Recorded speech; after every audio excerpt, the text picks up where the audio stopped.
Big up the man, them holding it down. The C-U-K. Memory. Who defended child rapists? They're all getting convicted. They're all going to jail.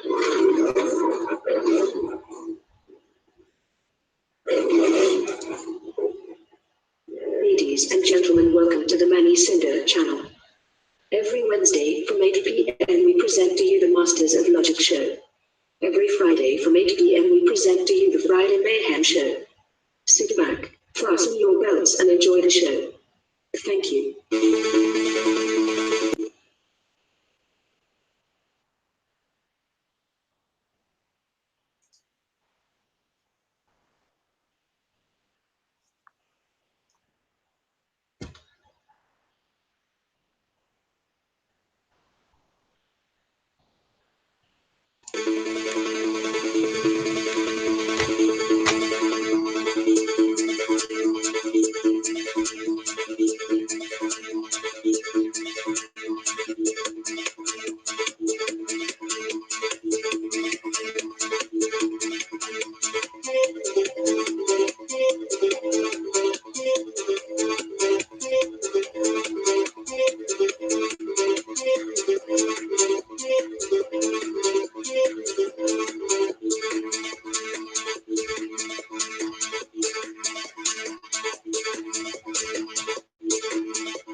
Good evening, James. Hello, Manny. How you doing? I'm fine, thanks. We just waiting on Rob. Ash has been a little bit quiet recently, so I'm not sure if he is joining us. I haven't heard from him since before I went away. I don't know if you've seen him at Speaker's Corner or not. I haven't seen him, no, and I haven't heard from him either. Fair enough, fair enough. Hopefully he'll be joining us. Just waiting up. How's your day been anyway? Why don't you tell us about that? Oh, nothing to tell. Just a regular day. Did a little bit of work on our thing. Okay. Oh, good. Yeah. I saw the thread. That was very exciting. So I've been in touch with Steve. I want to get Steve on as well. But he said he was out last night. He was partying, so he's moaning about being an old man and not being able to party as much as he used to. Rap Raven was the other chap I wanted to get on. I'm not sure. I didn't really send him an email for him to respond. It was just more of a statement, so I can send him a hangout link in a short while as well. But really, I wanted to discuss a possible solution, an idea that came to me, discuss with you guys, and if you guys think it's a good idea, then I think we have a chance of implementing it and making Speaker's Corner a little bit better than it is at the moment. Sounds good. Let's see who's in the chat at the moment. So, Leon's in the house. Hello, Leon. Content over everything. Shivites, Jagnath, Eunice Osman, 72 Virgin Goats. Hello, Rayon, I've made you a mod. W Bird. How you doing? Am I going to make you a mod? Yes, W Bird is a mod now as well. Obviously, James, you're in the chat. Sean Bassey, hello. How are you? Rashma Akhtar, hello. Philip English has joined us. Jessica Kennedy, Don Juan, Sir Faz. Yeah, there you go. Sean Bassey. I'm sure okay. Sean Bassey, right. Sean Bassey, the moderator as well.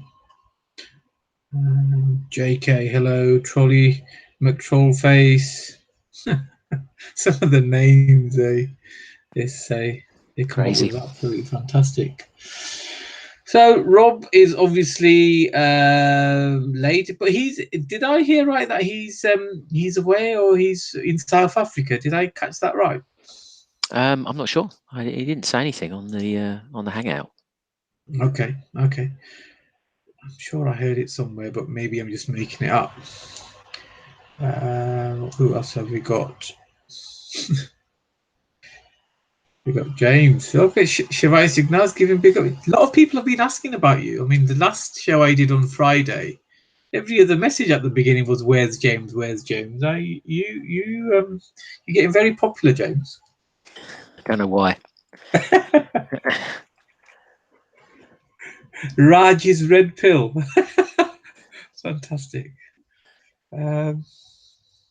Eunice Osman. Now, why does that name ring a bell? Do you know him, James? No, but he knows me. Or rather, he's saying hi to me. Fair enough. David Hudson, Rashma Akhtar, Rainbow Dunya, another chap who's becoming very famous. Vincent Young, the Somalian guy. Oh, you're the Somalian guy. I don't understand. So, Rob, if you are listening to this, please come on in and grace us with your presence. If not, we wait a couple of minutes and we can just send out a link to Steve and Rap and see if they're ready to come on. Oh, I see. So Eunice is the Somalian lad. Okay, is it a Somalian lad who has the small dreads that goes to Speaker's Corner? Either one. Is Raj still ill? Was Raj ill? I think he had the sniffles. Manny, no Brexit, no deal. Absolutely. We don't even No, he's need to asking ask. you which. He's asking you which. No Brexit or no deal. Oh, no deal. I mean, we don't need to. We don't We're need a not. deal We're not, from them. we're not getting a Brexit, as you well know. Well, no, true, but we don't need it. We don't need to be in an agreement. We don't. There's no requirement for us to go begging for anything. The You've got a question is, what are we going to do about it when we don't get it? well, that's not something that I can answer. Do you have an opinion on that, James? No, but I quite like what the French are doing. You see, I'm not one of those people that believes that a violent revolution is the answer. I'm one of those people that believes that we don't need to do that. We just need to raise our consciousness, raise our mental capacity and the way we think, and then everything will fall into place naturally anyway. Well, there's various things you can do. I mean, one is you can stop voting the way they want you to, Yeah, because all the parties are anti doing anything. So yeah. we could vote away from those main parties. That would be the democratic way of doing it. Well, anybody who had any intelligence would have started doing that anyway. I mean, I'm a lot like Tommy Robinson. I haven't voted for years and years and years, and the last time I did vote wasn't for an election. Actually, it was in favour of Brexit. So I don't think why anybody would vote for these top parties anyway. So that's one way. The other way is to have peaceful protest or some kind of rebellion protest. You know, not paying this, that, and the other. Not paying tax, refusing certain things, refusing to do certain things. Is And then that the there's the more real? extreme versions that you could have, more like what the French are doing, I guess. Is that the real Tommy Robinson in the chat? I doubt it. Live stream channel.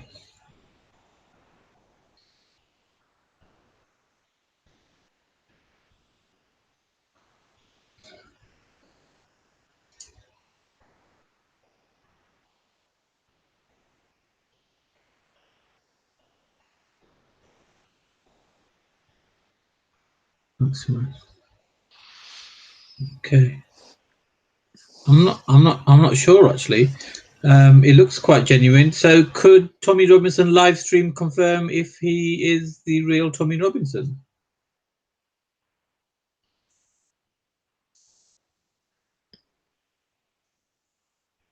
Or is it a fan page? 99.9% recurring sure it's somebody else. But you never know. That's true. Stranger things have happened. So what about party-wise? What do you think is the best party? I mean, there's only two choices. Is it UKIP, James, or is it For Britain? I'm not sure. I need to check what they what their manifestos are when they put them forward, and even then, they won't stick to them anyway, right? I mean, UKIP is probably more Tory than Tory in every other regard, apart from Brexit. So that's an issue potentially, but I'm not sure. I mean, it was a bit disappointing that the Brexit march was disappointing. Very few people showed up. I think it was sad that people like Farage aren't leading this kind of thing, considering how much time he spent trying to get us to this point, and now he's doing sort of diddly squat. There's talk of him starting a new party or trying to get into the Tories. I don't know. Yeah, What do you think? What do you think? Yeah, I think there's something at play here. He's not certainly doing the country the same favours he has been doing. Nigel Farage, in my view. I think, he's acting like a bit of a disgrace. And one of the reasons why I think a lot of people didn't turn up to the march was because obviously the media have an impact. They make a lot of people feel as if they're supporting a racist, which isn't true. And they anybody that's standing up for the country is being made to feel as if they shouldn't, and I think that has an impact as well. And of course, people are busy with their lives, with their children, with their work, and all the rest of it, and that makes it difficult as well. So but I've been going to these protests for about a year now, and the attendance has been growing steadily. So it's not that it became thousands and then it's gone back to a few hundred. It's not. I mean, there was a lot of people there, and as many people as I've ever seen. I think there was more people at the Tommy Robinson. There's more people at the Freedom event, and there was probably more people at the Free Tommy Robinson event. To be fair, which is bad. I mean, no taking it away from Robinson's fans, but it's bad that the Brexiteers couldn't do a better job than that. Yeah, that's a shame. Okay, cool. All right, so I tell you what, while we're waiting for Moses, ladies and gentlemen, is safe to go on tonight. Moses, I'm sending you a link. You need to. Moses, you definitely can come on. Let me see. Oh yeah, there we go. Moses, I reckon get Moses on and start the show, Manny.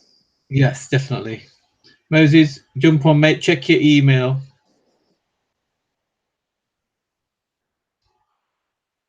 Don't know what happened to Rob. Rob's very punctual normally. He's normally harassing me for a link. Yeah, indeed. Daryl, where were the 17.4 million people exactly? Obviously had better things to do. That's okay. I mean, there's different ways of attending the movement, and voting is one of them. I mean, at the end of the day, if we are going to support Tommy Robinson, then Tommy Robinson needs to get into politics. I would have thought the easiest way is to start your own party. Can he do that with a criminal record? That's a good question. It's a good question. Moses, I've sent you a link, buddy. You need to check your email. It's a good question. I can't see why not. I mean, what are his convictions? That mortgage thing was a bit of a joke. Yeah, but you know how these things are.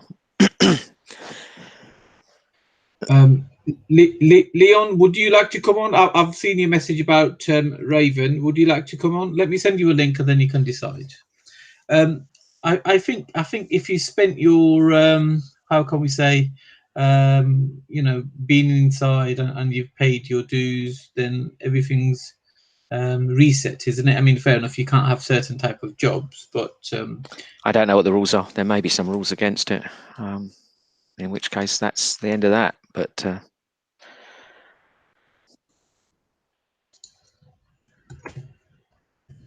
is listening to me. Check your email.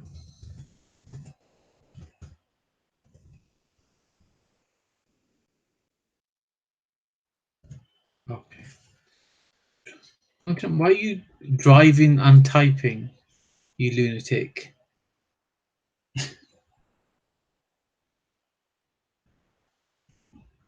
Okay, so I tell you what, let's start, James, and then who joined in, and then if we have to recap, we can recap. So, who's joined? Oh, Steve's joined. Hello, Steve. You might have yourself on mute.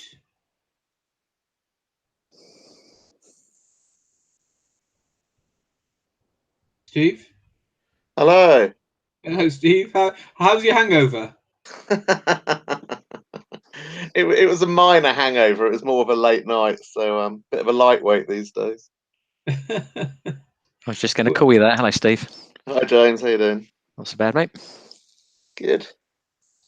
So I wanted to discuss what the current state of Speaker's Corner is, Steve, and I'm sure all three of us will concur that it is a bit of a shambles at the moment. But I do have an idea in how we could possibly turn a corner for next year. So, did you guys want to cover any want to say your piece in exactly what Speaker's Corner has become? I mean, I haven't been for 3 weeks, and Sunday just gone was my first week there for a while, and obviously I was only there at the end of the evening after the Brexit march. So and I've been watching some stuff online, but probably not best place to comment on recent weeks. James? Well, it's the same, isn't it? It's not. It hasn't as much changed. I don't think so. It's more or less the same as it's always been. People acting out to the camera, lots of drama, sort of pushing the limits to where there might be violence, but perhaps not. Police have to be present to keep things orderly. Certainly last Sunday, getting between different groups. Racism topic again, which is fascinating because you get this business at the corner of black people can't be racist, and because it's the whole power prejudice thing, and yet a black man who claims that was calling another brown man racist, which I thought was quite interesting. Who was it that was doing that? Oh, I won't say because I'm going to get someone in trouble if I say. Okay. So, all right. Yeah. So, do you think that we as regular attendants, I'm talking about not so much the regular attendants, but certainly those who are a bit more vocal in our presence, i.e., that we go there to speak and debate. Do you think that we should all come together and agree upon terms on how we go about debating at Speaker's Corner? Because I feel that if we don't, i.e., if we don't form some kind of club or some kind of understanding, and I'm not talking about some kind of old boys club, something very open. It's just more about coming to an understanding and having a written list of rules. Do you think that if we all did that, i.e., for example, if we decided not to discuss any personal one-to-one matters and only discuss concepts and ideas, that that would help Speaker's Corner turn a page? Well, that's clearly a good idea. I mean, that's what I've been hassling Raj about, haven't I, for weeks, about cutting out the personal crap. But you've only got two approaches really. One is to either stop the bad stuff, which I think is basically impossible, especially what the police have said. You either stop the bad stuff, or you do something so good that people turn away from the bad stuff and want to watch the good stuff. So that's really the only two options you have. I mean, the camera is clearly, it's the problem, but it could also be a weapon to solve the problem. If you could present good shows and people were interested in real debates, not just this endless, let's go over religious scripture, rubbish, blah, blah, blah, and then drama that ensues from that. So my suggestion, James, is that we all form a open-ended or open-end club. I can't think of a better term. Let's just call it a club, just for the sake of this discussion. And all the prominent speakers, i.e., those who go there to debate, to join that club and to agree on the terms. For example, that we would only debate and discuss concepts, group type of analogies, and nothing personal, i.e. you wouldn't have a personal attack on somebody, and so on and so forth. And if a stranger is approaching one of the speakers to do exactly that, then we either have a pact of coming together and voiding that that voice, or the person who's receiving it just ignores it. But of course, something like this has to be agreed upon by the main camera people as well. For example, Leon would have to come to the same understanding, as well as TNTS Greek and Mr. Axe TV, and not to give those people a voice, because we do have, like Raj has experienced, people coming to the park especially just to criticize and shout abuse at them. So even if that is captured on camera, it would have to be edited out. So that's kind of in a nutshell, my suggestion, but it has to be a couple more rules to that. Yes, great. I mean, if you can get the cameras to not follow the drama, then that's brilliant. But the cameras do follow the drama. I mean, I've been in the middle of a conversation. If a fight breaks out, all the cameras move, go to the fight, because they all want the views, right? And they know people want to watch the fight, so over it goes. Yeah. So this is why it has to be a combination of things. So the camera and the cameramen need to do their bit. The person receiving the hatred shouldn't be triggered, and should have a preconceived concept of how he or she would act if something like that was to take place. And then obviously, if something does happen within the members of the club, then they would go to one side once they've cooled down, and make sure that there is a final agreement, and they shake hands, and the conclusion is a friendly one. I mean, it all sounds good. I just don't think you're going to get people to buy into it. I mean, Leon said that he wanted more sort of intellectual conversations. A few times I've heard him say that, rather than the usual crap. But whether they actually do, I mean, the argument that I witnessed, when one person had been racist to another, COE were trying to get in there and filming it, and it was just bullshit drama, screaming and shouting. I mean, they might not think it's drama. Maybe they think that's what they should be covering. Maybe that's news. But from the way cameramen are basically taught, and the way they kind of program themselves, the reactionary, instinctively, they go to where the most of the noise is, because that's what you're kind of working for your viewers, right? So you can't put too much blame on them currently, because they have to give what the viewers want, which is wherever the most heated argument or debate is. So they're naturally going to go there. Sure. Hi, Rob. Welcome. Good evening, guys. I'm a bit late. How are you guys Rob. keeping? We're good, mate. Just started the ideas Manny's got about trying to get the cameras to go where the good stuff is and away from the drama. So my idea, Rob, is to form a kind of open-ended club for all the regular prominent attendants of Speaker's Corner, and to have a gentleman type agreement where their only concepts will be discussed and debated, nothing personal, i.e. there wouldn't be any personal attacks, and if somebody does accidentally step the mark, then the others or themselves correct themselves. And the worst case scenario, if there is a heated argument, then all club members would promise to make sure that they reach a friendly conclusion in front of the cameras as a consequence. And then I also said that if we could get the prominent cameramen, i.e. TNTS Greek, Leon from COE, and Mr. Axe TV, to agree that if should they capture anything that's overtly negative, then they will help us by editing those bits out. Yeah, I thought I heard James saying, I mean, in principle, the idea sounds good. In practice, I would probably sort of side with James. I'm unsure you'd get them. I mean, maybe you'd get those sort of guys, but then you have a majority of Muslims and Muslim cameramen, and they are not necessarily looking for intellectual discussions. For a lot of them, it's propaganda.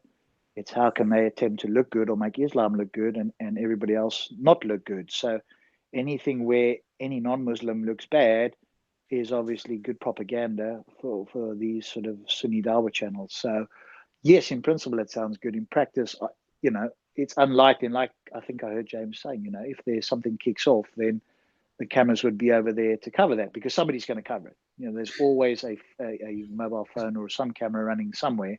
And if you're one of those sort of cameramen, like you say, you get a lot of views. But, if you could get agreement, I suppose that would be good. The only downside I notice is, and maybe you and James can comment because you're there much more than I am nowadays. I don't seem to see many good intellectual discussions at all. It's all drama. It's all he said, she said. And, then you get these videos that are being posted these days afterwards, trying to look into people's history. Whether I agree with somebody or not, looking into their history doesn't necessarily mean a lot unless they've got a criminal history. So I don't know. I think one of the things that would probably be good would be to have, remote cameras. We've got them all over London. Why not have them in Speaker's Corner, have the thing properly lit and have it being monitored? Because, if you have it in that way, I've always said, from my point of view, more money and time and effort should be spent there. That is a key area in this country. And, it's now seen around the world. And more time and effort should be spent there and less trolling Twitter and other places where some hurt feelings might be found, which is easy to prosecute. Here's the beacon of free speech, and more time and effort from the authority should be put there. But you guys were at the meeting, and I haven't heard much about that, so maybe you can share a little bit on that as well. I wasn't at the meeting. James and Steve were, but we did a 2-hour live stream, Rob, that's recorded. If you want to watch it, we just covered all the points. Me and Steve. Maybe you can I'll post the link. Yeah, I'll post the link later. That'll be great. Hey, Steve, how are you? Hi, good, thank you. Sorry, my laptop just died, so I just had to fire it back up. That's okay. I wondered where you went. See, what I was saying, Rob, is that since I agree, I don't think it's possible to stop them doing it, to filming. But I think the only alternative is to provide such a good alternative that people want to watch the good alternative, which is formal debate. I think because they're not interested in watching people on ladders. I know Steve Barnes is keen on that. That he's saying, people on ladders with hecklers. I don't think anyone gives a rat's about that anymore. I think not really. No, I agree with you. They like the drama, but they like a decent debate between two smart, in quotes, people about any topic. Really, would draw a crowd if it was structured and it had an end to it rather than just sort of dissipating. If it had some kind of structured thing, and at the end maybe a chance for people to voice their opinion, I think that would be good. But whether it would take everybody away from the drama, I don't know. But we just don't see nothing structured. Can I just say that if everyone or the prominent speakers publicly state that they have accepted to agree to the terms of, for example, the Speaker's Corner Club, and then when they are approached in that negative fashion, then they would be armed to turn around and say, I'm not going to be triggered, I'm not going to be drawn into this argument, I've agreed to these terms. So if you want to debate me about a subject, then I am happy to do so in a civilized manner, but if you are personally attacking me, then I'm going to walk away. See, agreeing to a public club, I think is going to give them more motivation and keep them calmer, rather than everybody just agreeing and then just going off and not agreeing, and not basically remembering what they can and can't do. That's my view. Steve, did you have an opinion? I was just going to say, in terms of the ladders, I'm not sure whether people are not interested in the more traditional form of someone speaking on a ladder, because when that does happen, you always get a crowd around listening and heckling and what have you. I think it's just a case of people aren't turning up who want to or are prepared to stand up on a ladder. I don't think that the interest in listening to that and participating in that has necessarily diminished. I just think those people that are brave enough or have got something to say up on a ladder, that's just reduced. But Steve, do you think it's a good idea if we, the prominent speakers and attendants, come to a neutral agreement that in order to make Speakers Corner better, that we will follow certain rules, i.e. not discuss personal matters and that type of thing? So do you think that's something that can and will work?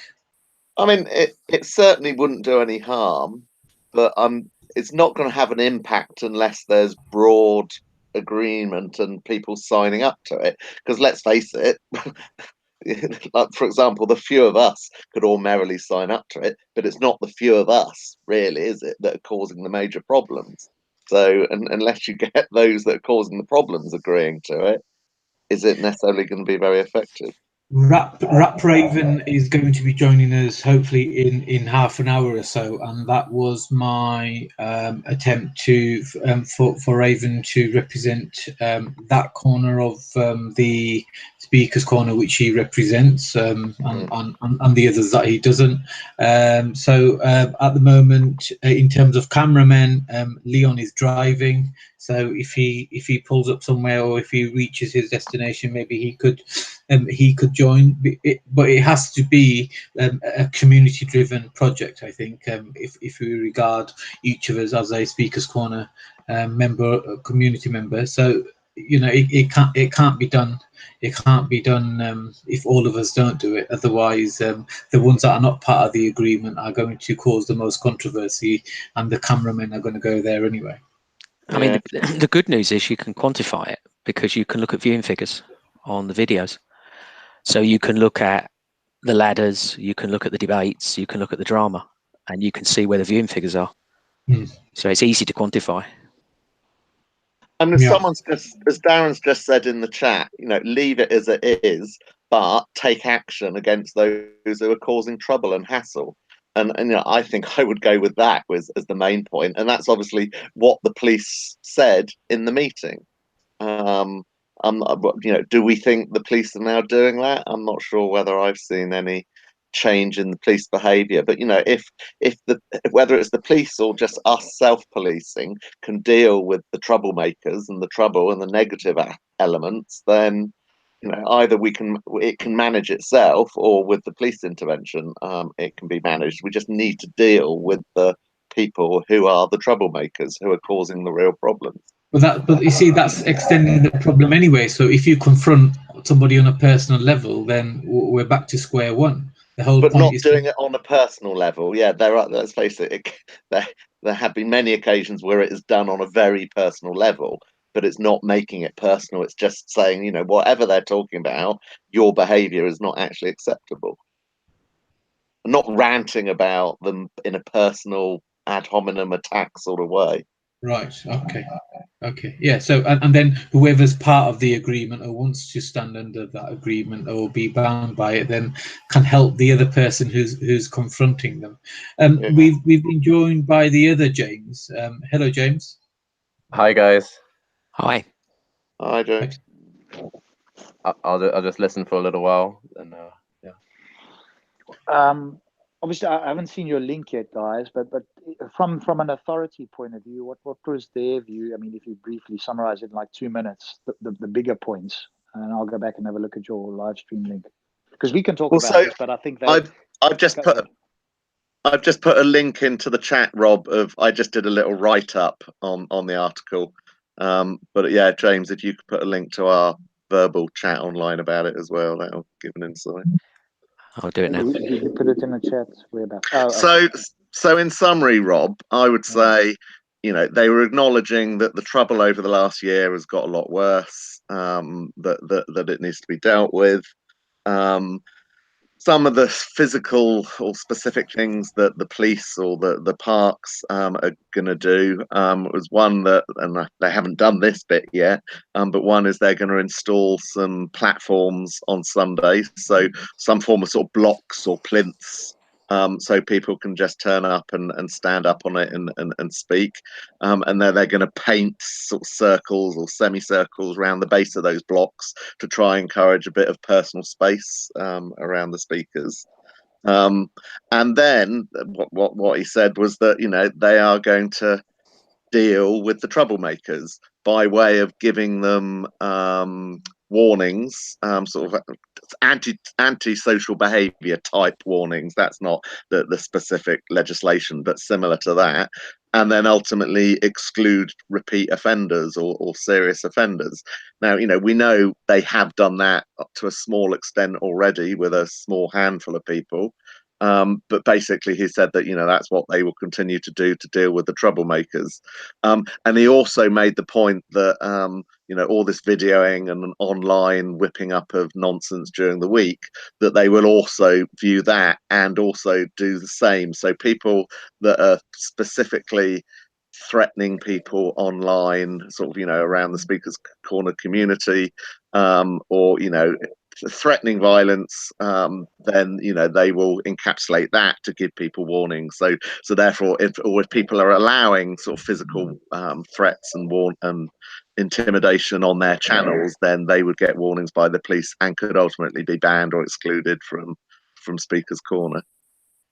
Yeah, presumably then they'll have police or they'll have other people who would take screenshots to have evidence and all that sort of stuff. Yeah. And they encouraged in that meeting, and then they've encouraged before that if any of us see anything on a YouTube video, to email it to Steve. He's very happy for his email to be shared, because obviously he and the police don't have all the time in the world to look through all the hours and hours worth of videos. So he said, if any of us come across anything that is potentially breaking the law or people threatening violence and causing trouble, then just to send him a link, and then that's really useful to them. Maybe they could shift some of the Twitter policing to YouTube. Yes. That actually where it does make a difference, where people have been threatened. I mean, I heard today or yesterday or whenever, with Kalam being threatened with acid in his face or something. I don't know if you guys picked up on that. I watched that video actually. It was a bit of a cagey threat. It wasn't overt, but whether it was a sort of inadvertent. But someone's just said in the chat, and this point was made in the meeting, about face coverings. Why can't face coverings be banned? Because I agree. That it's not good that there seems to be an increasing presence of people covering their faces up at Speaker's Corner. But what he explained is if they don't have the legal authority to do that. Only if they think there is cause for serious public disorder, they can then announce a certain, I can't remember what it is, a section something, and under those extreme conditions they can require people to uncover their faces. But in the normal day-to-day scenarios, they don't have the legal power to get anyone to remove their face coverings, which is a bit of a shame, because I don't, it's not positive, it's not healthy, it's not being done for positive, constructive reasons at all. But that's something we're going to have to live with. Is there any signage or anything else that's been put up about filming, about free speech, about this hurt feelings? We've got stuff? There are, I can't remember, there's 3 or 4 sort of information signs that have been put up, but they're just really about the history of what Speaker's Corner is about. because I know I've suggested, and I think others have suggested that it's almost like you need a whopping great sign over every single entrance saying, this is free speech. You may hear stuff that you may be offended by. So, sort of like enter at your own risk sort of thing. But there isn't anything that explicit. And everything's being filmed here. You do not have the right not to be filmed. You shouldn't even been asking not to be filmed. If you enter this area, you are likely to be filmed, and this is an area for public and open discussion with face-to-face contact. I agree. And of course, presumably the other objection would come from some Muslim females who want to cover their face. And again, like you say, this is an open, free speech area that, that sort of stuff, as you quite rightly say, I don't think is suitable for that. You don't come to a chess match with boxing gloves on and Exactly. protection over your face. So, other areas, that's fine. But here's one area that a lot of the public, both here and worldwide, are taking an interest in. And this isn't open. Other areas in other countries don't quite have the sort of same sort of power, if you like, of Speaker's Corner, given its history and so forth. So I think enforcing those sort of things in that particular area and warning people about that, that seems to me would go a long way, as you say. So people like Isa, who seems like an okay sort of Muslim, then unfortunately that's not for him. If you want to cover your face, then this place, then do it online. This is an open free speech area. This is how it works in the Apart from the fact Kingdom. that he got in a fight 2 weeks ago. Oh, did he? Yep. Okay. I think he started it, actually. Okay. Right. So obviously Rat Boy's just been mentioned in the chat. Now he is someone that is currently excluded from the corner under a legal exclusion order, and that's pending his court case after he allegedly threatened to chop someone's head off. But to be honest, face coverings, that's a bit of a problem, I would have thought, when you're excluding people, because then how do you know whether it's them or not? So it's just been said in the chat, and other people have said to me over the last few days that Rat Boy has been for the last 2 weeks with a mask on, with a face covering. I've been told by others that it wasn't him. In fact, I was watching one video earlier that was portraying to be Rat Boy, and it wasn't. You could tell by his gait, his stance, the way he walked, that it wasn't him. So I don't know how certain people are that Rat Boy absolutely has been there over the last 2 weeks. But if he has, then obviously the police need to get on with that, and it will be very serious for him if he has broken his exclusion order, because that's all following what are they called, the branch of the police, the counter-terrorism squad, who were the actual squad that went to his house and arrested him. So he's already in potentially serious shit. So if he's breaching his order and going to the park, then he's going to be in very serious trouble. And that's why I think as well, Speaker's Corner should have some very special rules, and it's made clear, and the reasons why. If certain members of the public are not happy, they don't have to go there. It's a very small area, but it's an iconic area, and it's an area where you want to uphold those values, even if the rest of society is falling down around you. There's a place where you can go back to those sort of values, and as you say, Steve, if you're not going to prevent face coverings there, and you are going to start including exclusion orders, then people can potentially circumvent that by covering themselves up and claiming that they don't have to remove it. And if there's no way to remove them or have them remove it, then that is one way around it. So it seems to me if one can foresee doing that, and as you say, as I would say, if that's quote unquote overstepping people's rights, then that's one small area where people's rights are overstepped elsewhere in the United Kingdom anyway. And what we're asking for is openness here. And if people don't like that and claim that they have a right to hide themselves, that's true on the street and other places. But here's a special place where you can't do that. And I don't think that's contradictory or anything like that. Yeah.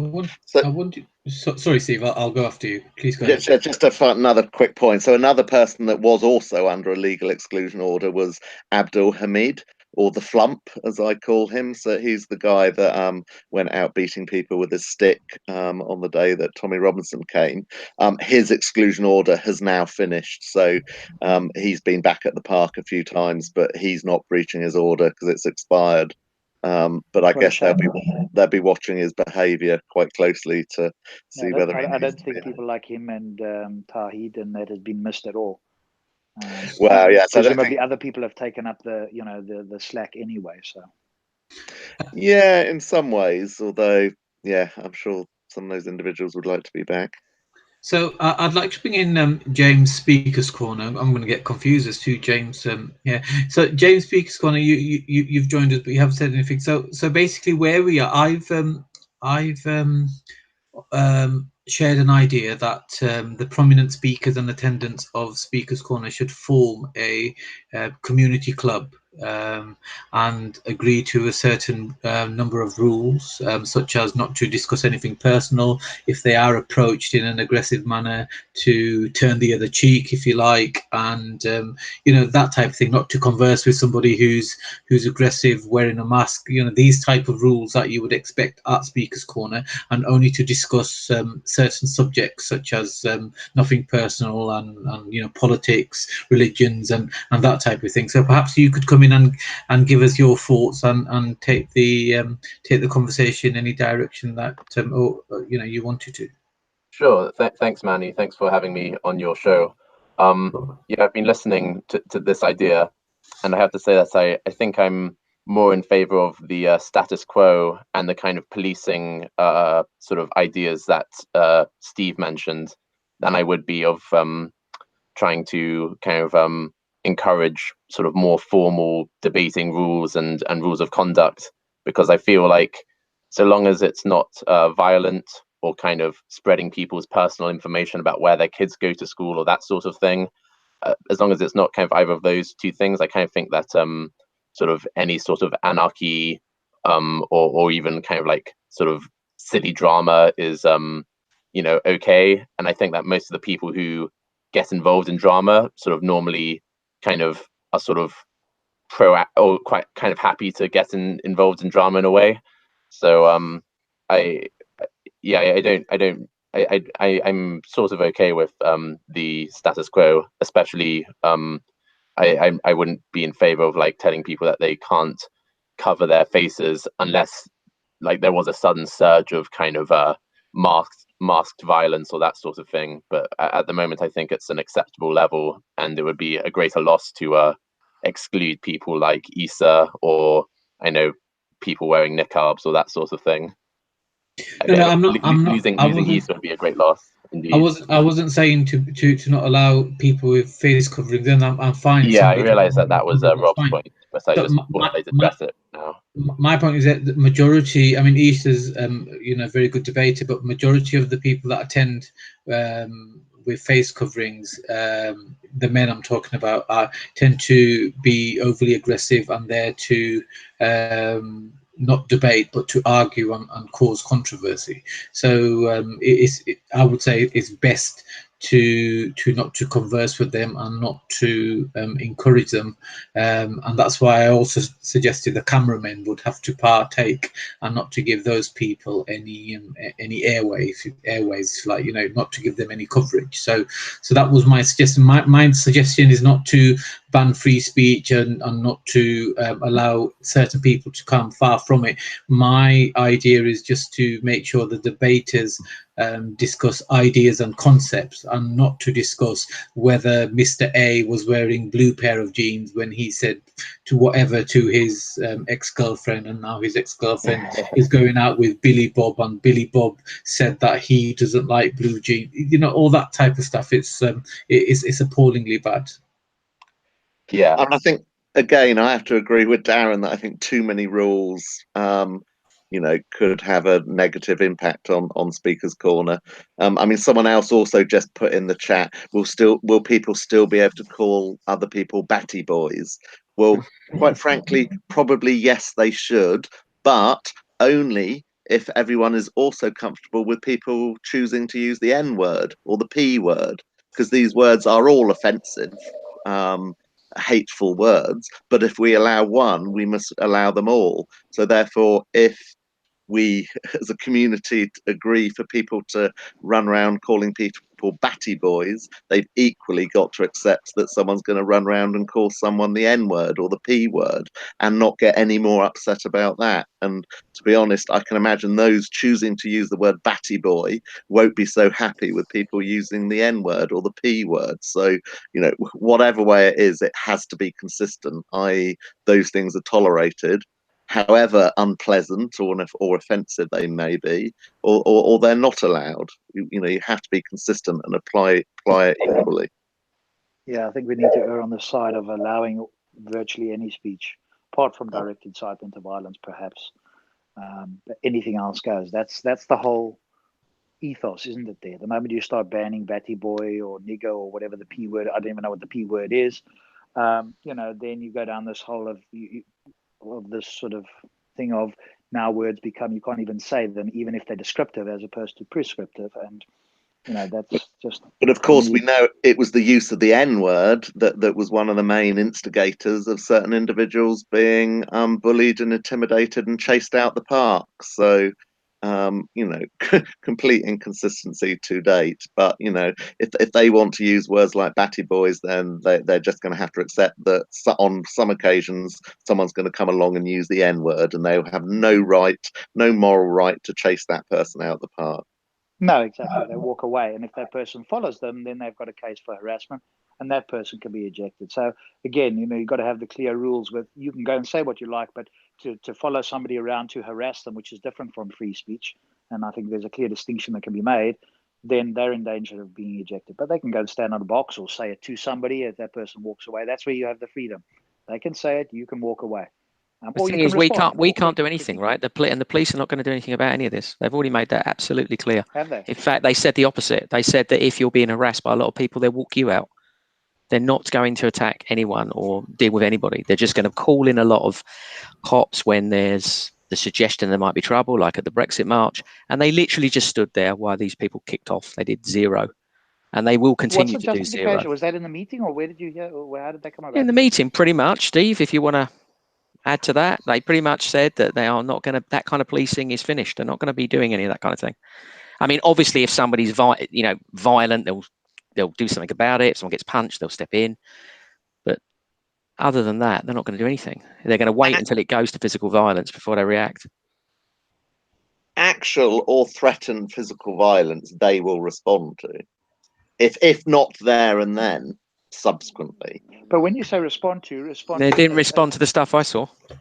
Well, as James was saying, respond to as in getting the quote instigator in inverted commas out of there, because that's easy, or responding by dealing with those who would threaten or actually get involved in violence. Which one? How are they going to respond? So what are you referring to, James, in terms of what you've witnessed when you said they didn't do it or they didn't? Well, it's getting to, it gets to the point where they are making threatening remarks. I mean, I'm not recording these remarks, and they're not doing anything about it. I mean, people do feel threatened. Well, and the police said that they would walk out, and I think somebody raised the point that was ridiculous in the meeting. That you're basically giving the bigger group carte blanche to get people pushed out of the park. That was the point. But are you talking about now people actually explicitly threatening physical violence? No, we're not talking about punching, but threatening physical violence. Obviously, it's a discretionary thing, right? So it's going to have to be very, very obvious. And they're not stupid about how they threaten people. They're not going to say, I am going to knife you if you do this. They're not going to do that, are they? They're going to just make it clear that they're threatening you. And people, unless you are, willing to take the chance, most people feel threatened by that kind of thing. And the police have walked people out, right? They've walked Raj out. They walked people out when he's getting harassed. Sorry, I'm going to jump off. I'm sorry, I'm not going to jump off. Thelma Maria, she's saying Steve is an adult and compares Batty Boy with N-word. Are you saying, Thelma, they are not comparable? Because they absolutely are. Well, of course. I mean, anybody can choose to feel offended by a particular word. But I suspect Thelma does not believe the words Batty Boy are comparable to the N-word. They are both vile words of hate. I think she's still, and see, this is what we're up against when we're up against these medieval idiot thugs that come to Speaker's Corner. They genuinely think their vile homophobia is perfectly legitimate, but a mention of the N-word is disgusting, and we must chase them out the park immediately. They are equal. And you see, this is what we're up against when the mob have these barbaric, backward, hateful views of certain sections of our community, and they think they can merrily wheel these words out. But then they think they can suddenly be the police and the vigilantes when someone says a vile, nasty, racist word. They The are thing is, savages. the thing is, they're not equal in a lot of people's eyes, right? That's the point.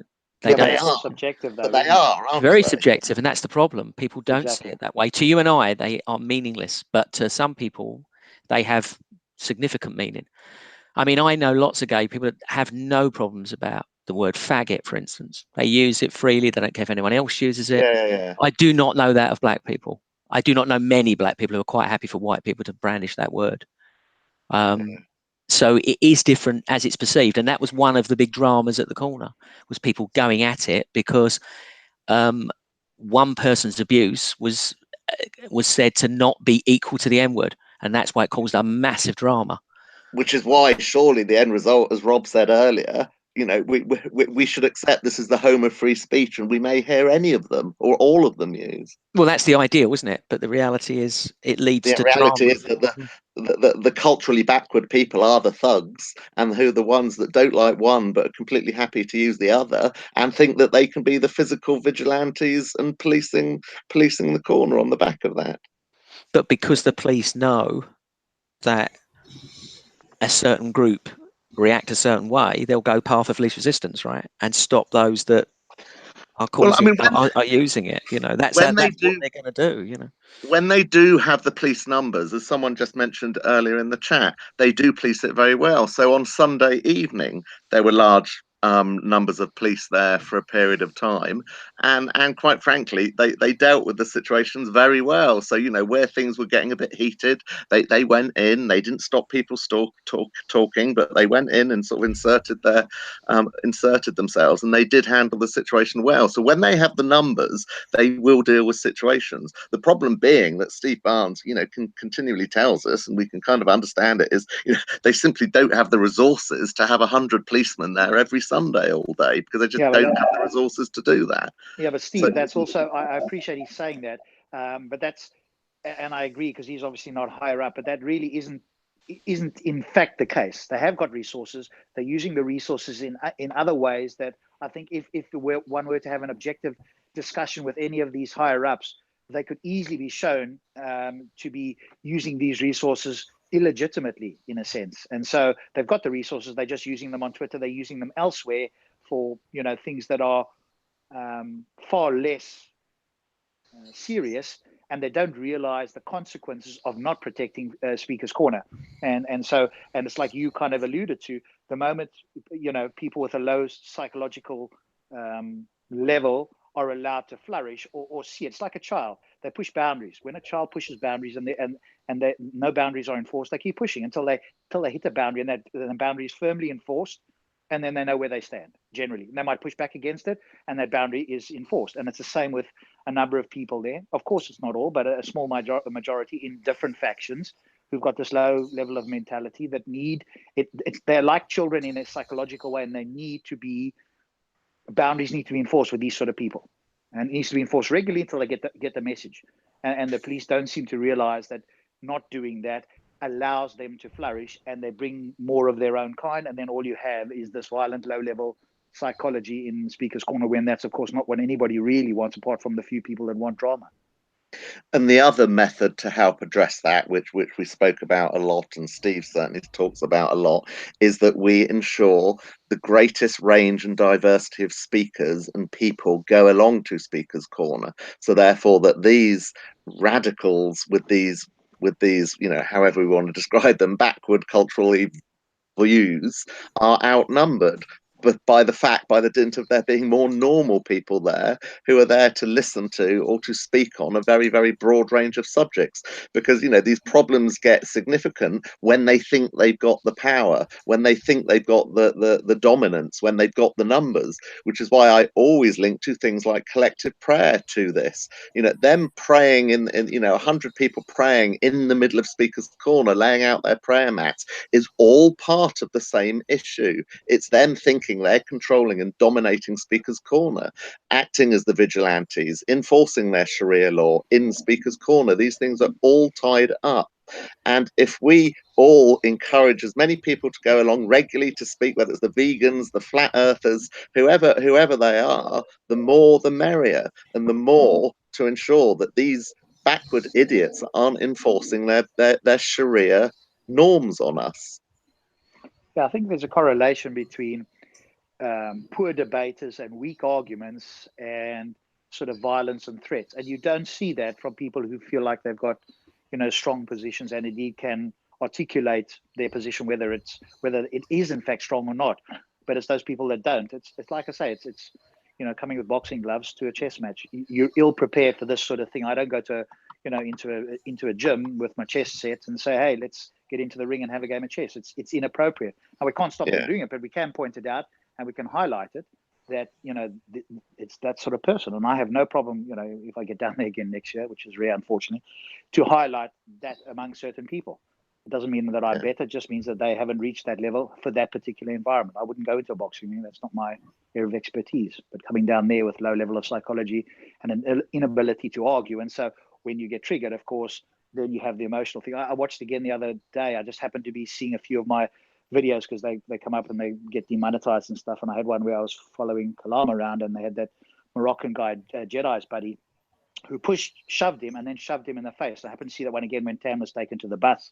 And that guy should have been ejected. And instead, Jedi sort of got in the way, didn't call his man off, and was more interested in trying to stop Kalam from walking into Speaker's Corner so that he could, you know, call him out for what he thought was supporting Tam.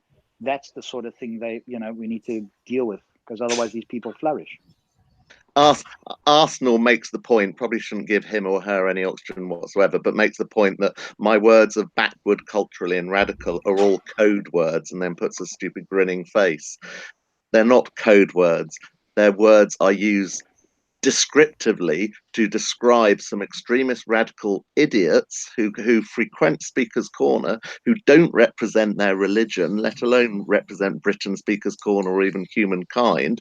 They represent a radical extremist viewpoint that thinks it's okay to bully someone because they're transgender, thinks it's okay to bully someone because they're a homosexual. That's the backward culture, because that is a backward culture, and it's not the culture of Britain or most of the entire world. They are coming to Speaker's Corner, the home of free speech, with amongst a diverse group of people with their very, very hateful, backward views. And I will absolutely stand by the point that if your culture is throwing homosexuals off the highest rooftop, that is a backward culture. If your culture is stoning a woman for adultery by burying her in the ground up to her chin and throwing rocks at her, that, my friend, is a backwards culture, and significantly further backward than my own culture. That's not code words for anything else. It's not a race thing. It's not an ethnicity thing. It's a basic human decency that you don't stone people. You don't discriminate and persecute someone because they're transgender or because they're homosexual, because they are backward, barbaric views. You can even prove it kind of without any value judgment by kind of observing that Sharia law is based on the idea that the ideal best legal system was from 1,000+ years ago, and it strongly discourages any sort of development or progress from that. And so it's kind of, that's the definition of backward. It's like saying, okay, this is the best and we're never going to change anything, and we don't want to have any sort of thought or progress or development beyond that. So without even looking to any of the particulars, like from the get-go, Sharia law is backwards. Backward. Guys, this is supposed to be about Speaker's Corner, not about you bashing Islam.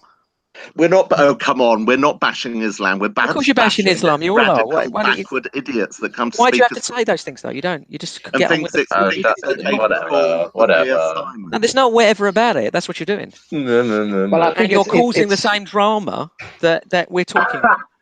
No, because we're not talking about individuals. We're talking about an ideology. Are those Yes. people at the corner that we're talking about, the people that are giving dawah, are those people the problem that you perceive? In what we're talking about, Not the drama, the generally. violence. You're talking about violence. You're talking about threats. In some cases, yes. Not completely, but in some cases. Mostly I'd say they aren't. Most Dawa channels, they're fine. This is what I think I'm saying. If we all come together and agree to some terms and say that even if we are approached in that negative way, that we are not going to respond to that, then eventually it will all die down. Because if they don't have a triggered emotional being to feed off, then they themselves would get bored. I mean, this has to be a agreement that goes on for about 6 to 12 months, I would have thought. So, but theoretically, by the summer, all the idiots, would have become bored and gone back to playing PlayStation or something.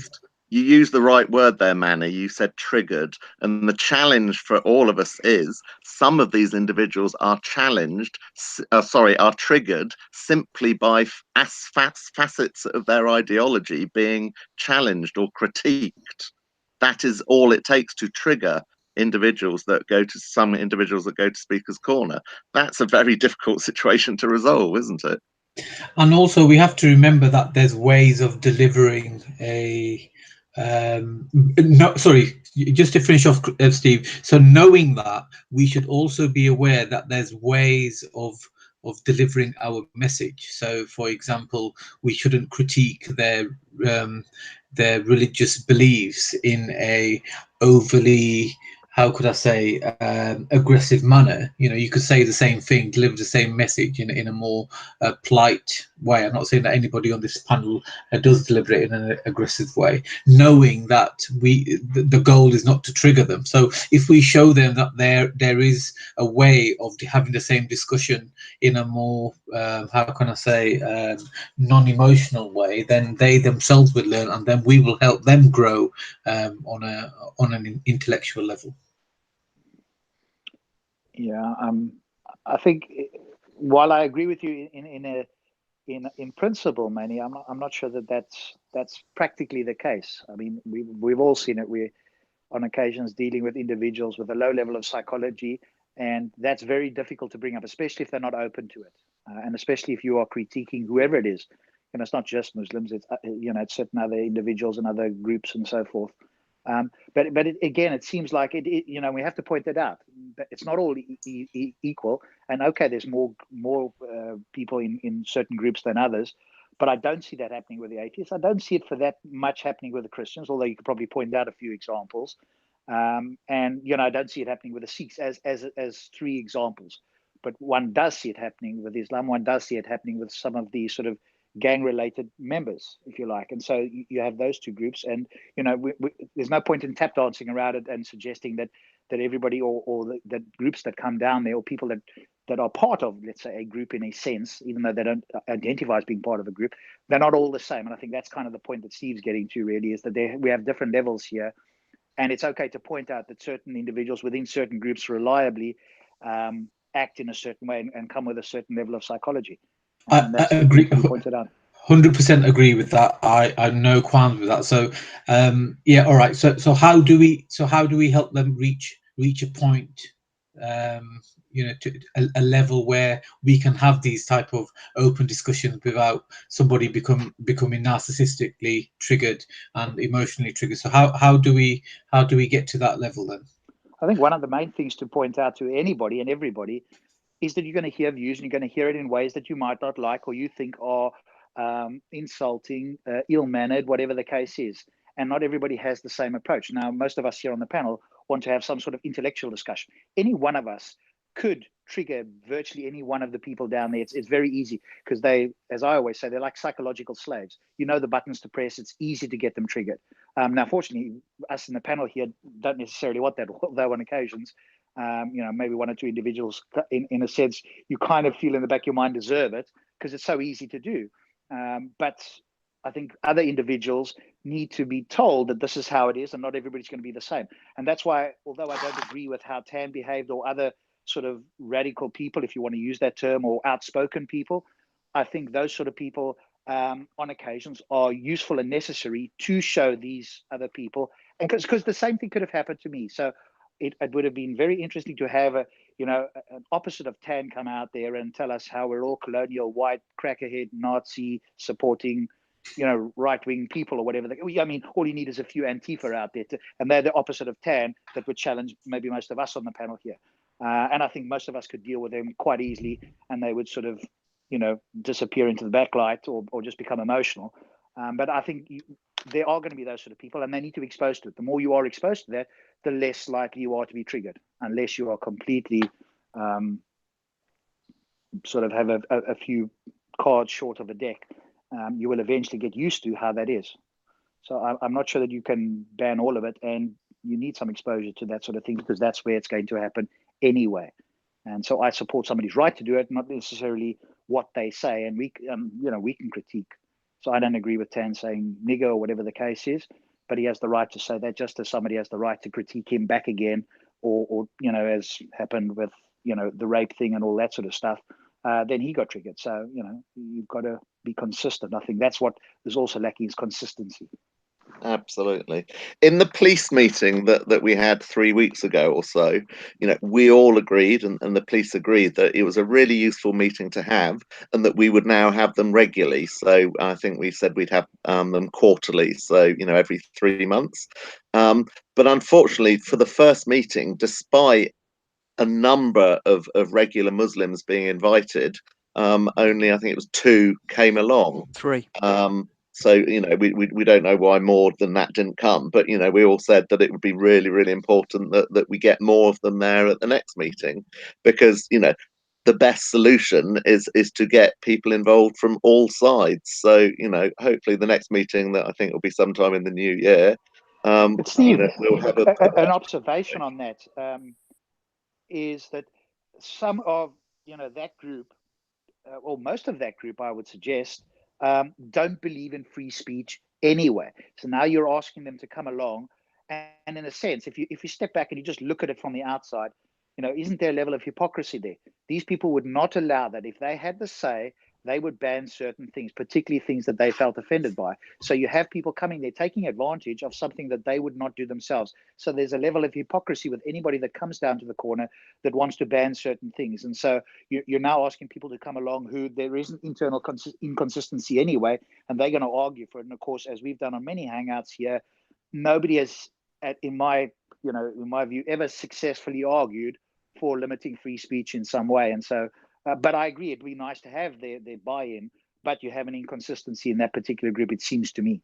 Yeah, you're right, and therefore, for some of them that have that position, I completely agree with you. That's an inherent problem, because they, to the core, do not agree with the principles of free speech, and they do not want their religion insulted. They do not want their prophet insulted. In fact, one of the few Muslims that was present at this first police meeting asked the direct question: is it okay for someone to say "fuck Muhammad"?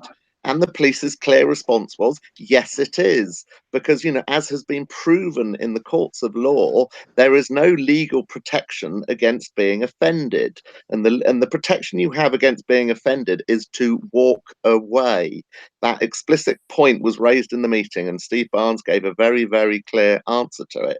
So, how can we discuss these things with that sort of individual who absolutely does not agree with free speech and does not agree with people's entitlement to slander or slate or ridicule or insult core aspects of their religion or their prophet? That's an inherent challenge that you're never going to be able to get over. I speak to, Steve, after the Modine incident with Sophia, they said that there's precedent in the in hadiths with Muhammad turning the other cheek to people that were insulting and blasphemous. And And they were saying there's no reaction. These are Muslims and they don't react to it. They're saying this is nonsense. Modine is just doing his own thing there. There's no precedent for that. Yeah, but James, that's there is cherry-picking, a though. precedent. Yeah, there It's is. just We were there's a talking mixed about it last night, example. weren't we, James? Yeah. Yeah, So there you is. go. But they're not reacting, are they? They're not all throwing water, just one. Yeah, because So this people precedent don't know isn't about so good that you're talking about, James. Otherwise, they'd all be doing it, right? But they're not all doing it. Just one is doing it. And all the Muslims don't like him doing it either, and they attack him for it. And when he attacked Sophia, most of the Muslims said what a fool he was. But this is the reality of religion. All religions are interpreted differently by different people, which is why I'm always saying it's not all Muslims that hold these beliefs, but some of the most verbal, active Muslims at Speaker's Corner, some of them do hold these sorts of beliefs. And Perhaps we should poll them on that one and see how many of them actually do have an issue with it, because most of them are just walking away from it. When Tan was kicking off, there was a small group that were trying to get in that circle where the police were surrounded, and the rest were trying to get rid of them. They're young ones as well. It was more than a small group. They used to swarm around him like flies.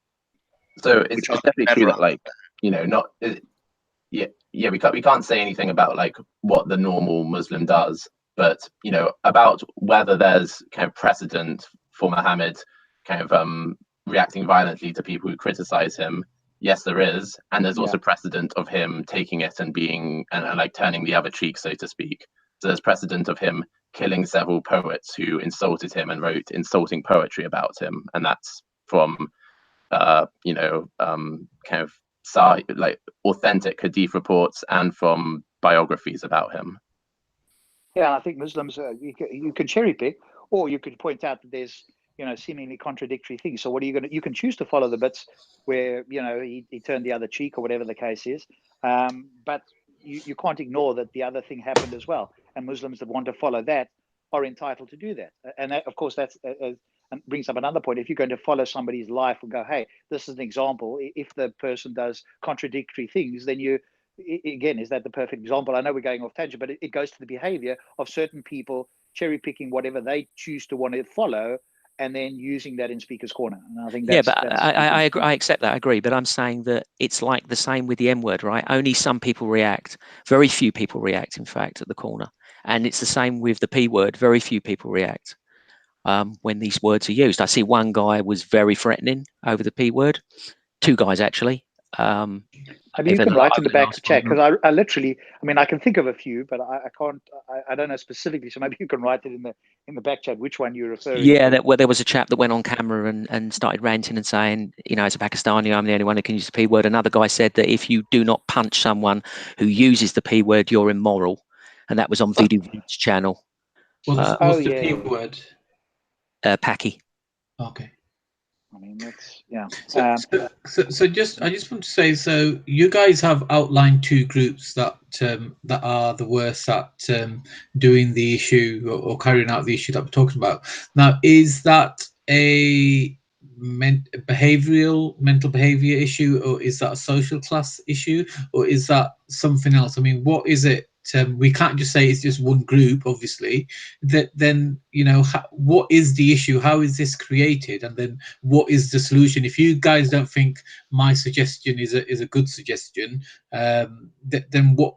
How do we help them Manny, raise their conscience? These people are on the world stage because there's people from all over the world watching these videos, right? People from the States watching these videos, they're commenting. People from Australia, and they're commenting. They play up to the camera. Certain individuals play up to the camera, and most people viewing love the drama. So there you go. There's the two things right there. People they crave the drama. The people viewers and the people play up to the cameras to give them the drama that they crave. But unless we make a sacrifice, then Speaker's Corner is not going to return to its It's not going to be glory. a sacrifice for me because I don't do any of those things. But what I'm saying is, unless you can come up with something that draws them away or get the police involved to the point where they're going to stop people doing things, there is no solution. What do you mean, draw them away? Well, something better, something that turns their attention elsewhere, where they want to see something else instead. And I don't even know if that's even feasible. But there's only two choices. You either stop these people from behaving the way they do, or you present something that makes people want to watch that instead. That's it. That's your only two choices. Well, this was my suggestion is stop them behaving like that. Sorry. Sorry, Steve. This was another aspect of the meeting and the discussions with the police. So before the meeting, at the first meeting we had of the two meetings, where the police were suggesting kind of sort of moving Speaker's Corner to the outer corner, the corner that's towards Marble Arch, and kind of that earlier meeting sort of kind of gave feedback that wasn't necessarily supported. But basically, it was still discussed in the subsequent meeting, and I understand that that's where the blocks, the plinths, and the circles on the ground will be. They will be in that outer bit, and that the police are seeking people to encourage people to use that outer triangle further nearer the gate towards Marble Arch. And then, if that's where people are doing the more traditional standing on a plinth, talking, people listening, heckling to them, then if the other nonsense carries on back over in the other side, then so be it. But at least there's this other area where hopefully there won't be that sort of nonsense. So maybe that's one of the things you could do then, is encourage people to be in that area, and everybody moves to that area, and anybody that wants to have a serious discussion, this is where the serious discussions happen, in that area.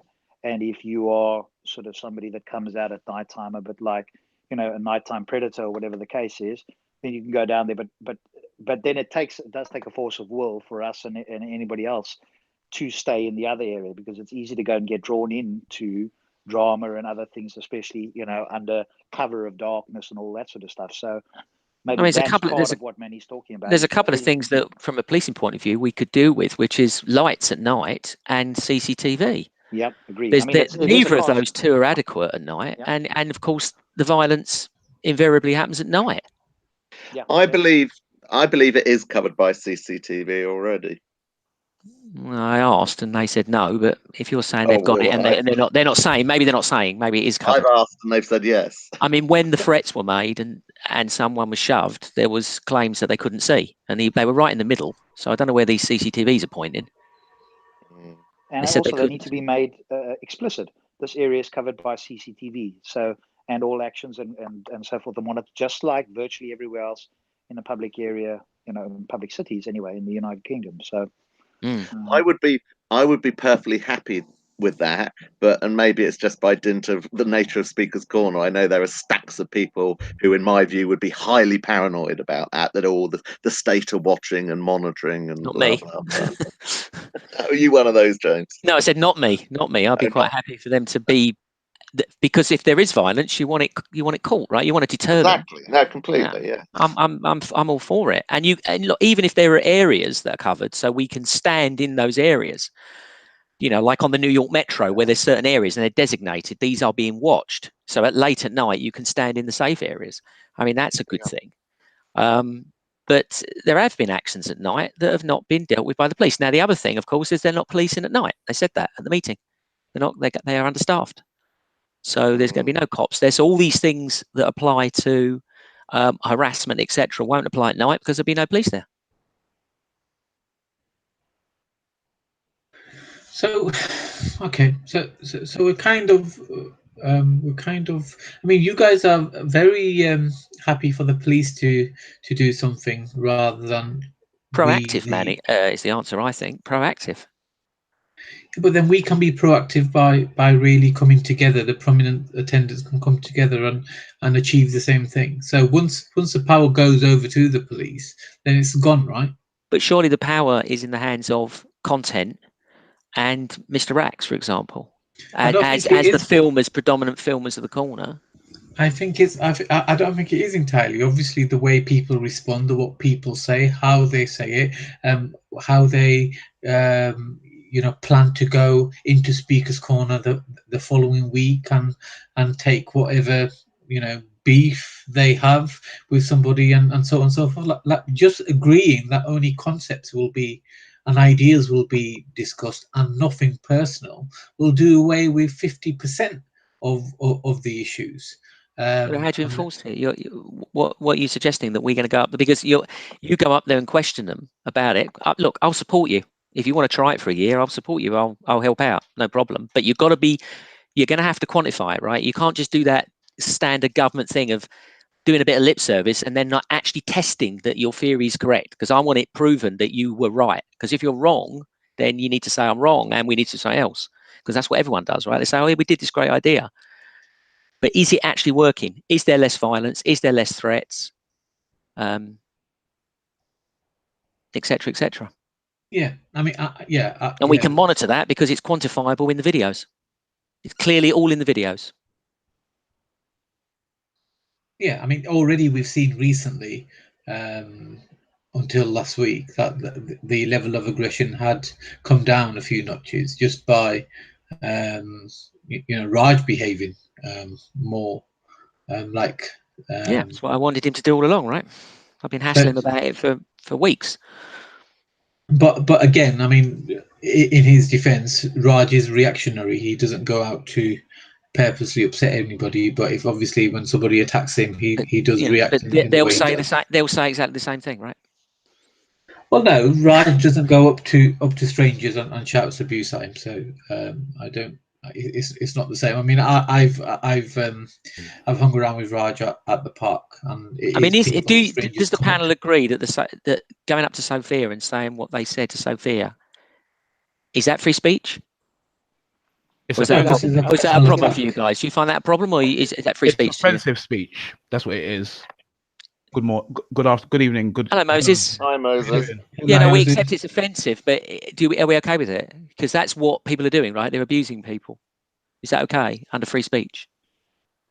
I thought the way it is, but it goes back to the consistency. If we accept that's okay, we have to accept other offensive stuff. Agreed. Is okay. Agreed. Yeah. I agree as well. See, I like the proactive thing. I don't like it. I think if you've got a mob of people surrounding one person giving them abuse, I don't think that's right. I don't care about this free speech nonsense. That's harassment. But then what you're describing, a mob of people surrounding one person. Well, it was a mob. It was a mob. Yeah. That, in my view, that brings it into the world of physical threatening violence. If you're surrounding a mob surrounding one individual, right, that's intimidating. Yeah, I agree. It's intimidating. Through your physical presence. Especially if that person is feeling weak and threatened, and it's a female especially. Well, in this case they weren't, because they were super tough. That's what they said, right? But what the police would say, and Steve backed me up on this, is that most of the time when there is problems, the people don't press charges. And Steve says, I can't do anything unless people press charges.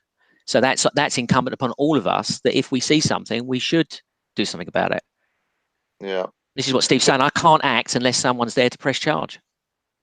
But to further emphasize the gross hypocrisy of some of these individuals, let's think about the recent scenario where Sophia was standing behind an individual. That individual turned around, looked at her, said, "Move away." She didn't. She ignored him.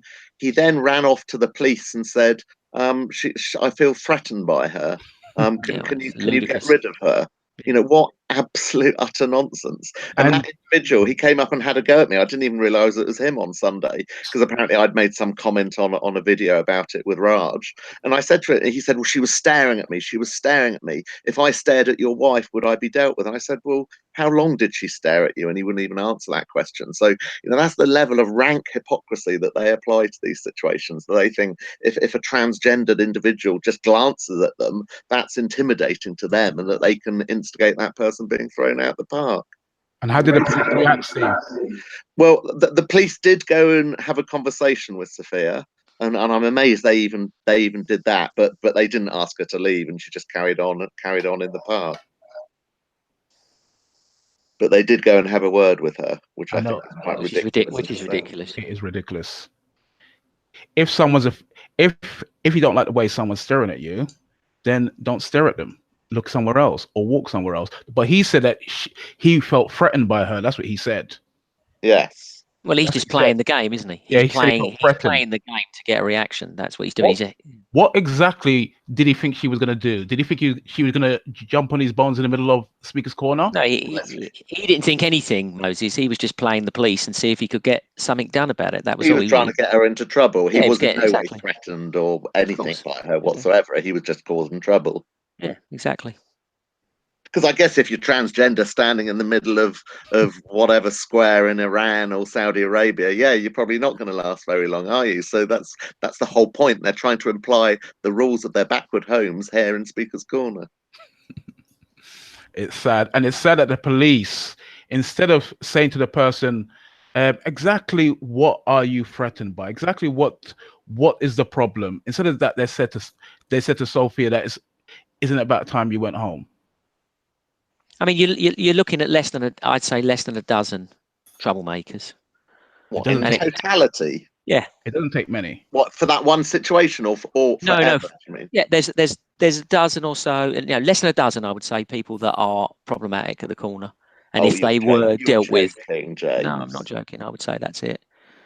What did you say? Half a dozen or a dozen? Dozen tops. Dozen people, 12 Yeah. people.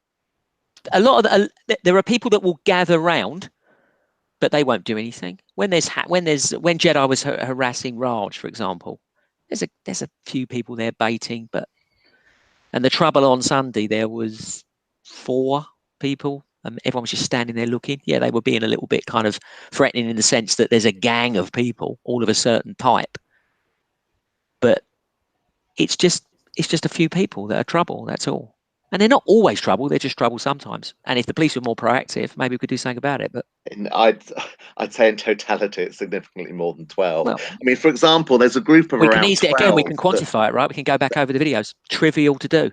Trivial to quantify that and prove it. But you're inferring the problem is small by saying, oh, it's only I think it maximum is small. 12 people. I think the problem is it's not a nice problem because there's violence, but I don't think it's a large problem. I don't think most of the people that go are a problem. I think let me cite you one other example. There's a group of at least 12 individuals. They're not there every week. They're not there every other week, but they come down from, I think it might be Leicester, and they come down and they arrive after dark, and they are going around looking for trouble. And I think that might have been the group that Ian caught them saying about Sophia, oh, don't worry, we'll get her in McDonald's later.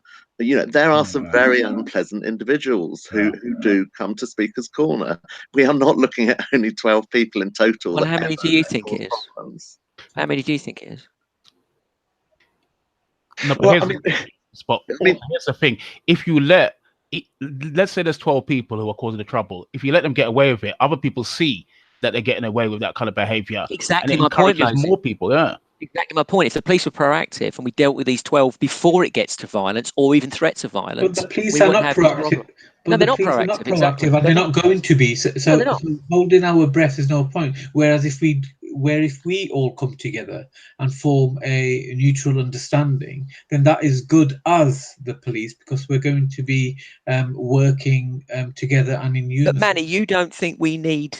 My point was that you need the big content providers on board, but you seem to think not. So exactly what are you suggesting we do without content, Mr. Rax? CCTV.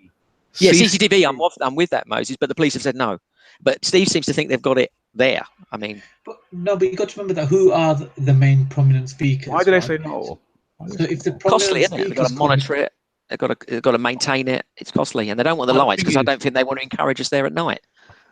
If the prominent speakers and attendants come on board with this idea, then naturally the content providers, i.e. Leon and co, will come on board anyway, because if the main speakers are acting in a certain way, that's where the viewers are. So you think they're going to deliberately sacrifice their viewers when they see some drama? Deliberately, they'll only need to do that. Look at Leon during that Big Ads and Jedi debate argument. He voluntarily pulled away when it all came. I don't think it was between them two, but somebody else from the back behind them were shoving each other. I don't know what was going on, couldn't see, but Leon voluntarily pulled his camera away. So it is possible. And Leon, he's a very, very nice guy. He's there for free speech. He's there for healthy debates. I mean, all you have to do is have a couple of conversations with him, and you can judge his character. He's the proof's in the pudding. Again, it's quantifiable. If he doesn't have dramatic content on his channel, then he's doing it. If he does, then he's not. It's as simple as that. But what I'm saying is, James, that if all the main speakers, prominent speakers, agree to this pack, then it all falls into place anyway. I couldn't disagree more. It's important to have the cameras on people Look what happened to Rat Boy. So many cameras were on him, and he got an image of a troublemaker, and before you know it, he was banned. So having more cameras, having cameras on people, especially the troublemakers, I think is a good thing. He was only banned though, Moses, when he threatened to cut someone's head off. Yeah. Which he did on a live Speaker's stream. Corner. Outside speakers, yeah. And in fact, Steve Barnes said that his biggest focus at that last meeting was on the after camera work. You know, the live streams that were frothing it up for the following Sunday.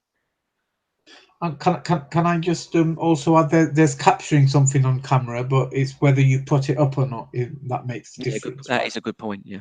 No, but the thing is, we should get into the act of embarrassing people. When you put it on, people look embarrassed. Look at Modine splash all over Sophia. When that was televised, he was embarrassed, even though he refused to apologize. Yeah, but he's the same every week, right? Yeah, I mean, he acts embarrassed. He comes back and does exactly the same thing the following week. Yeah, so but he plays to the camera. I mean, exactly. And he's there for vanity. It's a good idea. We could have they could have a playlist called "Idiots" of speakers, and then you cut. That'd be a really long playlist. Yeah, exactly. That'd be a channel. And if anyone needs to go to the police, then that goes to the police. But you still don't waste the footage, but you just cut it out and make it into a comedy. So, what do you propose happens when Big Ards is?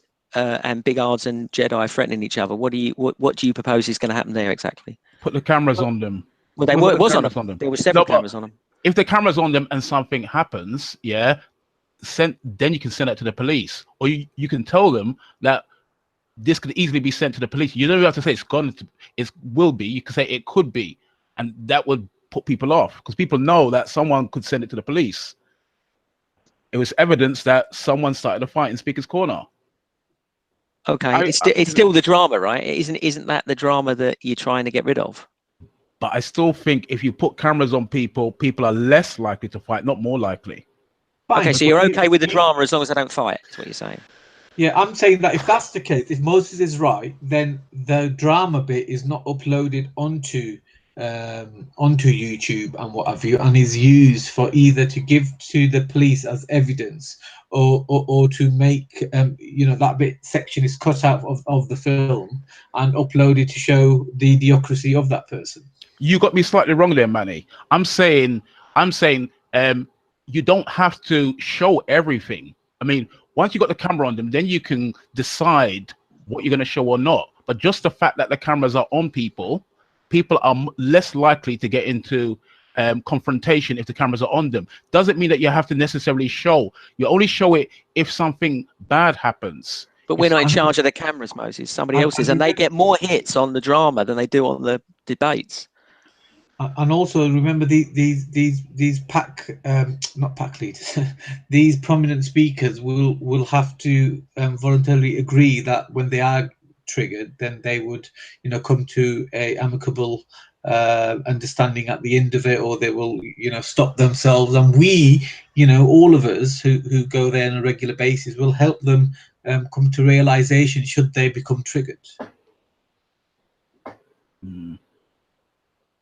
Because you can't rely on the police. If you guys are waiting for the police to do X, Y, and Z, no, I know they're not going to do anything. But I come back to what Tan did. Tan threw the Quran on the floor. Yeah, lots of cameras were on the people there. That's why things never kicked off. I was there. If the cameras weren't there, I think Tan would have got hit. So it shows that when the cameras are on people, their behavior changes. If we have to embarrass people at the same time, like the Idiots channel, for example, that might help. But it's important that people are embarrassed for their bad behavior. They're told off for their bad behavior. Like Modine's actions, for example, they're told off. Don't let them think that, I'm on camera, it's all okay. We have to get into the habit of embarrassing people. Well, actually, the Muslims went for Modine as well, as did Sikhs went for Raj. People have attacked them for their silly behaviour, but they both don't care. So it just carries on. I mean, different with Raj, admittedly, but Modine, he was made to look stupid by Muslims saying, "What the hell are you doing?" and he carried on. He doesn't change. Not that he's violent, but but apart from the water, I mean, the water was, We've been joined by Raven. Good evening, Raven. All right, good evening, Raven. How's it going, everyone? Good? Hi, Raven. How you doing? How you doing? Talking about how to stop the bad behavior in Speaker's Corner. Have you come up with maybe a code of conduct? Has that passed? Maybe a code of conduct? I don't that think was my suggestion, but it's been rubbished by the panel. Perhaps you could give us your opinion on that. And I'm into embarrassing people myself. How do you aim to achieve that? I think that you should televise bad. You should put the camera on bad behavior, and then the people who put the camera on them should be encouraged, not to put up a positive, line, but to put an embarrassing, like, person makes a clown of themselves, person makes a fool of themselves, person's aggressive, that kind of thing, so that people don't feel proud of their bad behavior, they feel ashamed of it. It's important, I think, to embarrass people. Maybe I'm not too sure about that, but what I would say is a lot of people who might be causing quote unquote bad behavior. Usually, when I try to engage with them on a logical or intellectual kind of conversation, it breaks down, and many of them highlights that they actually are not yet equipped for that kind of conversation, and many of them actually come down for that kind of interaction. So if you notice, if I'm talking to any people you might have named, any excuse to actually jump off and start some kind of fracas is easily just gone for. So I do think that one thing I was trying to say is we want to look for the person who's most constructive in a back and forth. And I suspect if you're talking about situations where things have gone a bit south, it's probably like a two-way street, as in both people are giving and taking. So I think we have to try to at least talk to the most constructive person in the conversation and have them, quote unquote, remain on code or try to actually get something intellectual from the conversation and not necessarily be emotionally driven, which is what I see a lot. So you mentioned a code of conduct there, Raven. Could you expand on that? Well, I think there's seasoned speakers who's been coming for a long time, and they all got from different walks of life, promoting different ways of being and so forth. I think getting those together to discuss, how they should conduct themselves and also how they should react when certain things happen. If everyone reacts a certain way, when one person goes off, it'll be highlighted. I think sometimes there's like this kind of behavior where I don't know what the word is, but people get like dogged on or decisions they do. People actually okay with what they do or what they don't do. So I think if everyone of the prominent speakers were there, agreed that here's what we're trying to achieve. We want to, one, allow people to have a start, middle, end of a conversation, and two, we're going to try to minimize any kind of like fracas, pushing and whatever it might be. Then that might be a kind of solution, but it requires the prominent speakers to come together to discuss that. But here's the problem, Raven. Here's the problem. Some people don't go there for anything other than causing trouble. Some people are there for trouble. Some people are there to heckle or to get into people's personal space. Heckle's fine. Heckle's fine. I got no problem with heckling. I got no problem with heckling. But I mean, there's types of heckling where you drown out a speaker, for example. So the point I'm making is that some people come there with bad intentions, and those people I think we should embarrass. Okay, well, before we can embarrass them, luckily for the park, most people who come down who behave that way, they're usually affiliated with certain kind of ideas. And within those ideas, there are elites, there are people who actually who are like the controllers in the park of those kind of content. So it is to them we have to speak. For example, if someone came down, there was like a rogue person and they believed in some rogue idea that no one's discussing, they come down on their own, then they might be harder to actually engage or control because they come down as a sole unit. But many people come down supporting other speakers, or at least respecting other speakers. So it's to them, I would say, they would have to lead and try to, sort out their own camp. Well, can I give an example? In my view, I don't no idea what his name is, but Donkey Man, the Egyptian. and more often than not, all he does is go right up to a speaker's face, up to a speaker's ladder, screams and shouts, "Donkey, you mad, you donkey," intellectual shite like that at the top of his voice.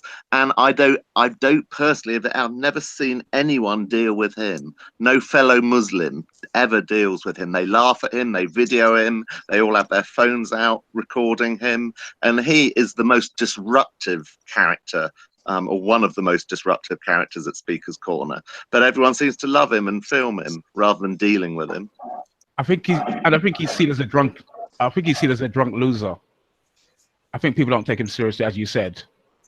Yeah, I don't think. I think he is like a character, and that's his form of speech. But he's disruptive, and clearly it's not conducive to adding anything to freedom of speech. He might say that's his freedom of speech, right? I don't know. Well, he's doing nothing other than just screaming and repeating individual words right in people's faces. He never adds anything to anything. I don't really know him too well, but I do know a lot of people film him, and he does, he does get quite a bit of views and stuff. So I'm assuming there is some people who value that kind of. Well, but there lies another problem, because it's the bad behaviour that gets the views, isn't it? Often, I'm sure COE knows that. The worse the argument, or if there's a fight, it's those situations that get the YouTube views. It's not just that, Steve, though. It's that when it's being put on YouTube, and it's being put with a nice title. If you put it with an embarrassing title, like "Drunk Clown Makes a Fool of Himself Again," yes, the person might see it and then say, "Look, I'm making a fool of myself in front of all these people." That's why I'm in the embarrassing business. Embarrass people. I don't know if we can speak much about, say, the gentleman you described, because as far as I know, he's not necessarily aggressive. He's more just outspoken in his delivery. But I think the issues you have referred to is like, where people are no longer speaking and it's getting kind of out of control. And he's just a symbol, isn't he? And but I think Steve means that he's a symbol of what happens when someone has bad behavior and people just laugh instead of just shun the person or tell them off. That's what I think the point Steve is making, that he's symbolic of the way people behave. Has anyone ever tried to engage him? With him? You crazy? He's got nothing. I mean, he's got about 3 phrases that he just repeats. Well, I think and it is not heckling. What he is doing is not heckling. He's not challenging what someone has said. He's literally just screaming at the top of his voice, "Donkey, donkey, donkey." That doesn't add anything to anything. I don't know if he can actually speak English at all, or if he's a comedian or something. I'm not too sure. Here's an example. Look at Zachariah. Zachariah made such a fool of himself and embarrassed himself so much that we hardly see him anymore. And if he comes to the park, he's quiet.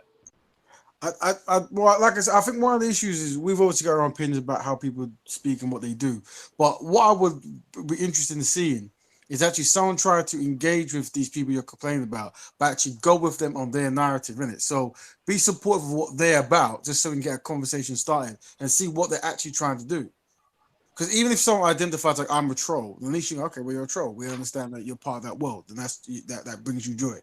Yeah, but once again, we're talking about people we generally don't know anything about, and this is where I think there is something that could be learned. But once again, if people are not interested, I understand that. But me generally, I am interested. I want to see why someone is behaving the way they're behaving. Why would you go all the way to a place to behave a certain way, and what do you get out of it? So I think that's an interesting conversation to have. But only if that's something that people actually want to know. That's because people go to Speaker's Corner and they say things like, "You're offending me," and they think that the statement "I'm offending you" means something in Speaker's Corner. If I'm offending you, you can walk away. But because they're offended, they feel that they got to heckle, get into people's personal space, threaten them, or try to fight them because they feel offended by what you're saying. Yeah, but I think this is where we can train the people who are quote unquote offending those people how to react. Does that make sense? Oh, okay, all right. I thought you were going to say we can stop offending people. Speaker, you're going to be offended. It's part of the package. But what I'm saying is, once again, when you see 2 people going at it, my quest is to speak to the one who's most in control. So I would suggest the one who's most in control ask the questions like, well, what is it that I say that offends you, and what could I do that could minimize that offense? Is it possible for me not to offend you? And then try to start a conversation. James, Speaker's Corner, Rob, you and the other James, you guys have been quiet. Did you guys want to come in and share your views? Sorry, I've been kind of in the comments section, so I missed most of the conversation. I agree with Raven, what you just said.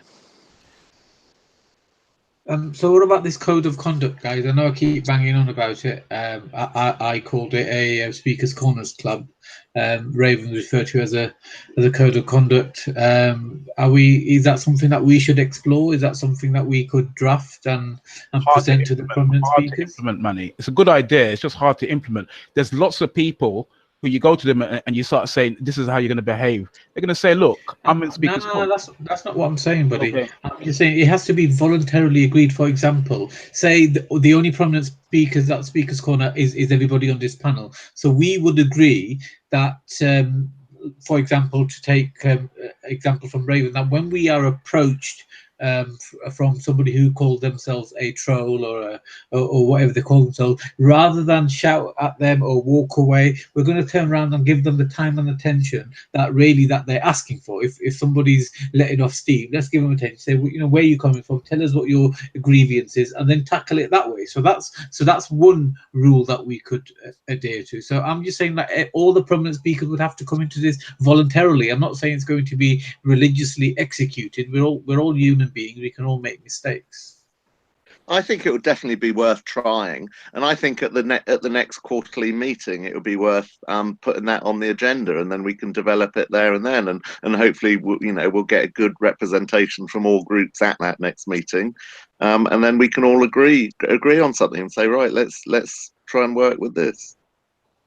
Okay, so all right. Well, anybody else, guys? Everybody else agrees with that? What Steve just suggested? You've got to get some buy-in from the people that you think are the problem, right? You can't get buy-in from all the people that aren't a problem. Yeah, which is why I said we need to try and make sure all areas are represented at the next meeting.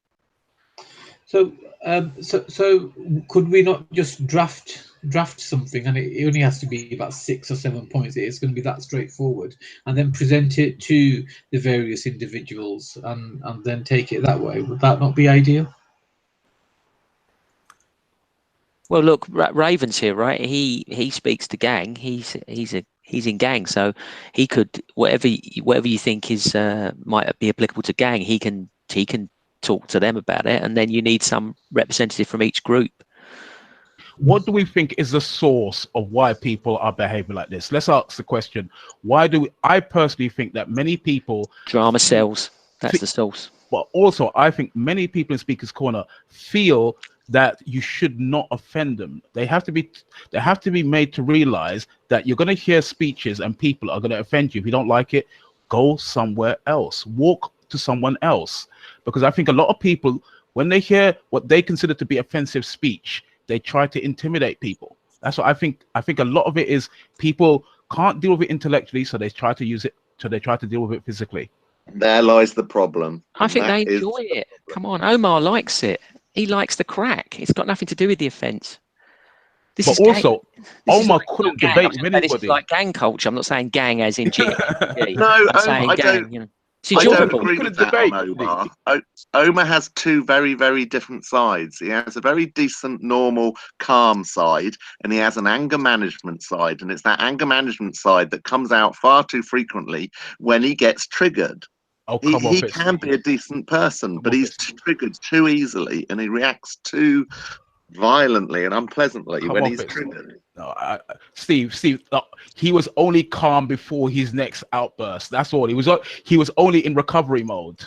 Omar was constantly aggressive, and he had to calm himself down so that he could go into another outburst later on. I'm sorry. He is too easily triggered. As much as he made me laugh some of the time because he was constantly angry. I mean, he needed to get laid quick. But I mean, but I don't know which blind, deaf, dead, almost dead woman with a few days to live would have sex with him. So Well, this is the issue, though. It's like the thing is, we generally don't know each other, so we're more prone to use ad hominems and insults. And I think behind most of these outbreaks generally is high challenges. Like if you were to sit down to speak to some of these people who are causing some of the issues, you're gonna find some deep challenges that need to be resolved. Now, it's not the people's a responsibility to try to fix people. What I'm saying is, if you're in a situation where you're saying something that's an insult, you have to think, why am I saying this? Am I saying this because I want him to feel bad? Do I want him to feel bad? And once I've achieved this, what is he going to do? So that's what I'm saying is, let's have a conversation about that. So when we see someone acting up, ask the questions, isn't it? Yeah. I've had no problem in the park. Literally, like, I've had no issues. I don't get offended. I seem to be able to talk to anyone. How right? outspoken are you, Raven? Because I see you as a diplomat. I don't see you as saying anything that could offend anyone. But some of us feel that we have to say things that people might not want to get. Let's review it. I came to the park saying I want all black people to be dedicated to helping black people. Right now, that the way I put it might come across as very calm and nice and happy, but generally that's a very controversial statement because a lot of people think, "Well, are you a black nationalist? Are you a separatist?" I'm like, so I come with that statement, and I've been very consistent, right? But that's self-help, isn't it? Yeah, well, that's because once again, that's how I present information, right? Yeah, every information can present very sharp or very soft, right? So and it's up to people how they want to present stuff. But what I'm saying is, all these people that you're having back and forth with, I seem to be able to talk to them, right? Yeah, and yes, when I talk to them, I see them getting, on edge and stuff. But what I'm saying is, I'm not going to go to him and say, well, look at the shape of your forehead. Look at the shape of your shins. Yeah. Once again, in Speaker's Corner, people want the right to say this. So this is where the challenge comes in. I got into a lot of trouble in Speaker's Corner. Sorry, Manny, I'll be quick. I got in a lot of trouble at Speaker's Corner because most of the conversation is about religion, and most of the religion talk is about Islam. And I've had controversial things to say about Islam, and that's what got me into trouble with a lot of people. Now, that's what gets a lot of people into trouble. I was told the last time I was there, I was told that I shouldn't talk about Islam and I shouldn't talk about a certain person in Islam, otherwise there could be consequences. And the person didn't tell me the consequences, but I put two and two together. That's what the person told me. And he said I should also keep away from Raj, Manny, and Hassan for some reason. Right. Well, it's like this, yeah. No matter what, I believe Speaker's Corner, you should pretty much be able to express your feelings, no matter how harsh it is. But I would say though, it probably works in your favor as someone who wants people to learn from what they're saying, to warn people you're going to say something controversial and put it in a way that can be easily digested. Because if someone's telling you that there's someone in their faith they value very highly more than their mother and father and so forth, right? And you want them to hear this piece of information because you reckon it might make a difference, then I would say that might be the perfect opportunity to actually choose your words in a way that can be digested easily. Now, as a speaker, you can ignore that and go, no, I want them to feel pain. That's your choice, right? But then once again, we find ourselves here because not everyone is trained to hear harsh information. I get what you're saying, but you don't have to talk about a certain individual. You just have to talk about a religion, and people get triggered. I don't really talk about the man in that religion so much. I talk about the religion. I mean, for example, I was having a conversation with someone about Sharia law, and I said Sharia law has got so many bad rules about it, and the person got extremely angry, got into my face. Well, am I not entitled to? Am I not entitled? You are, but I mean, I haven't seen that footage. But what I'm saying is that's something that we have to work towards and try to train people or tell them not to come to the park if they can't hear people who disagree with that. But once again, the challenge I face is a lot of people like yourself. I'm not saying this is what you're doing, but a lot of people like yourself will tell me, well, here's how I said it. And then when I go see the footage, it was the opposite. It wasn't as like, I think Sharia is not that good or whatever. It is a complete different tone, a different delivery. So, I think again, you're talking sense as always, Raven. But the only point I'm making is that people have to get away from going to Speaker's Corner and thinking that being offended, that they've got a right not to be offended. You have no right not to be offended. Exactly. You have a right to be offended. It's like, and You know, it's part of your human rights. You have a right to be offended, but then No, you you know, don't. You don't have a right to be offended. No so one has a right to be offended. That's never an aspect of human rights. No, there's no such thing as a right not to be offended. That's the point here's we're what I'm making. saying. You Here's can what be I'm saying, right? upset. You can be upset. No one's telling you not to be upset when people say things. Yeah, it's how you react when you're upset. Yeah, Well said, Moses. that's the point we're trying to make. You have a right to be offended. It's when you react to that offense that it becomes an issue. I could be offended because everyone wears red hats, but you know, if I then try to knock red hats off people, this is an issue. I'm now, you know, I'm violating their freedoms. So yes, you have a right, and they have a right to be offended. They have a right to feel a way about something you've said, but it's how they react to that, right? But then once again, if you are aware people feel a certain way and you generally want to conclude a conversation, I think it was probably most constructive to live in a way that can be easily digested. But then once again, it's your freedoms. If this is how you choose to speak, but you're going to get people who react how they have been reacting. So it's this kind of vicious circle we're getting. Okay. So where we kind of the suggestions made so far is let the police deal with it, or we become a bit more proactive and draw up some terms of agreement, or as Steve said, wait until the next police meeting happens and then suggest it to them. So you know that's where we are. When is the next police meeting, Steve? It's not been scheduled yet, but I'm guessing it will probably be February sometime, or maybe And late January. I would always like to You should do it not sooner, necessarily- Manny. You should do it sooner, and they're not going to come to that police meeting. Guys, I think if we can like minimize using police, is always the best strategy. Like, obviously, this thing you can't actually do, fair enough, right? But what I'm saying is, there's it's speaker's corner, right? And conversations can be had. And I think with us, when people behave a certain way, we put them in a box where it's like, you know, the untalkables, right? But I think that might be the interesting thing. Like, how can I communicate with this individual who I disagree with completely for a particular purpose? And that's a challenge I set to the panel. Yeah, so if there's people you spoke about in a negative way in this conversation, think, how can I approach them? Because it's like we have to. The first question I'm asking people is like, do you want to be in the park throwing things, swearing and spitting and pushing people? Is that what you want? If they say yes, this is what I'm about, then okay, we understand. But if they say no, then it's like, well, how can we achieve it that you don't do this? Right? Raven, you're acting like so many of these people are reasonable. You have to give that extra respect, Moses. Otherwise, we go around in circles. That's the thing. Rob, you've unmuted yourself. Did you want to come in and say something? Yeah, one of the things. Hey, Raven, good to hear you again. One of the things is, and obviously Raven's a leader in his group. There is to make. I don't know if you believe this, Raven, but being offended is a choice, and I agree with Steve. It's not a right per se, and I know you didn't mean it in that way specifically. But being offended is a choice, and once one understands this, as you probably do, and you're a senior person, you can then pass that on, because I think that's one of the ways you can avoid having more police. There's people like yourself, senior people who buy into the idea that A, offense is a choice, B, there are alternatives to this, and they don't include preventing the speaker speaking or resorting to violence. And if that can be passed on by people like yourself and the rest of us, that could possibly go in that direction and be seen to be doing that on camera as well as in the group, that could certainly help, I think, because there are a lot of people who don't realize this and want to prevent certain speech or get emotional very quickly because of their upbringing or wherever they've come from, or they just haven't been educated. And you know, that's not a dig at anybody else. Most of us are ignorant in many different areas of life, but this is one thing that I think could be very useful. So I don't know what your thoughts are on that. No, I agree, and I think, I don't know if anyone mentioned this, but if we are gonna, so what you just said there, if we could get like something like this printed and put it in the park, just so there's a reference that people can point at, that can help people understand like what is to be expected when you walk through this strip, right? As in, this is what's going to happen, and here's how we best would want to deal with it.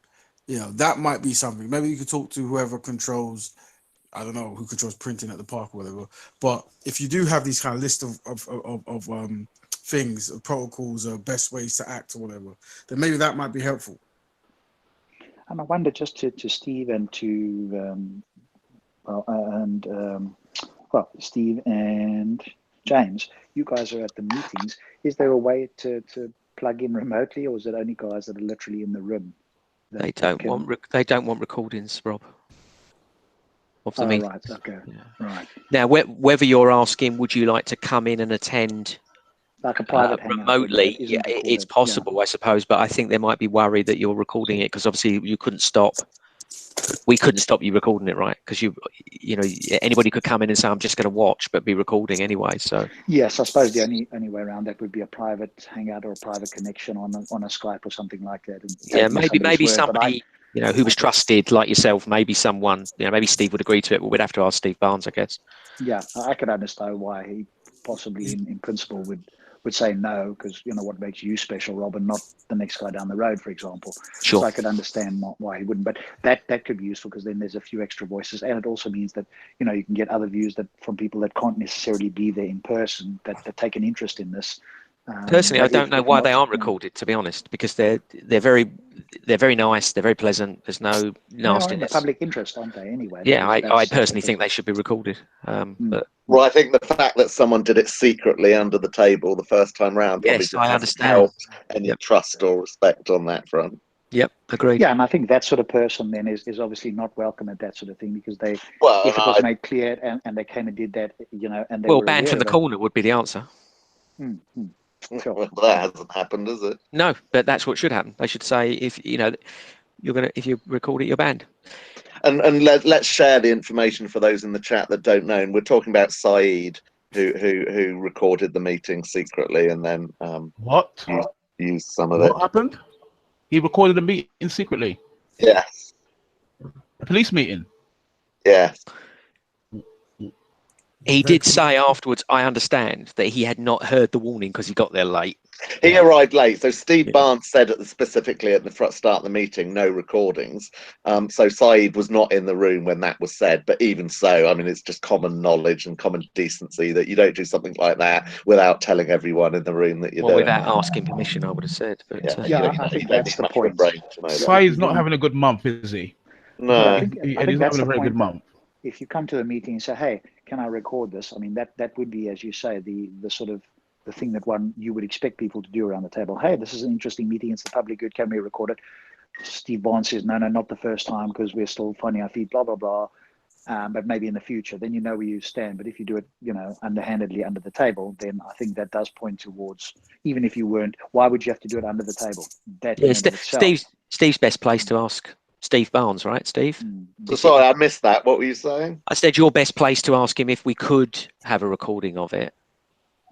Yeah, can do. Because it kind of means that because otherwise they've got to filter it through mine and your or Manny or whatever ever decides to do a live stream about its view on it. Get it from the horse's mouth, so to speak, and have it out there, you know, in the public domain. Yeah, I'm sure that'll be absolutely fine. It's a shame that there isn't sort of higher ups that have some sort of authority to potentially make some sort of change that involves either personnel or logistics, because obviously Steve is just feeding it back. And what would have been or potentially could be useful is having those sort of people in the room that could have the conversation with people like us, and then we can have that discussion with them. Because my personal view is more time and resources and personnel should be put there and less elsewhere, because this is one of the most important fundamental things of this society. And I think that's a strong point that I could argue versus Twitter and you know, that sort of hurt feelings type of thing where I don't know how many personnel, and I could be wrong, but up to 900 personnel are doing Twitter. I don't know if that's the Mayor of London's thing. You correct me if the numbers are out, but certainly that's some of the things I've heard.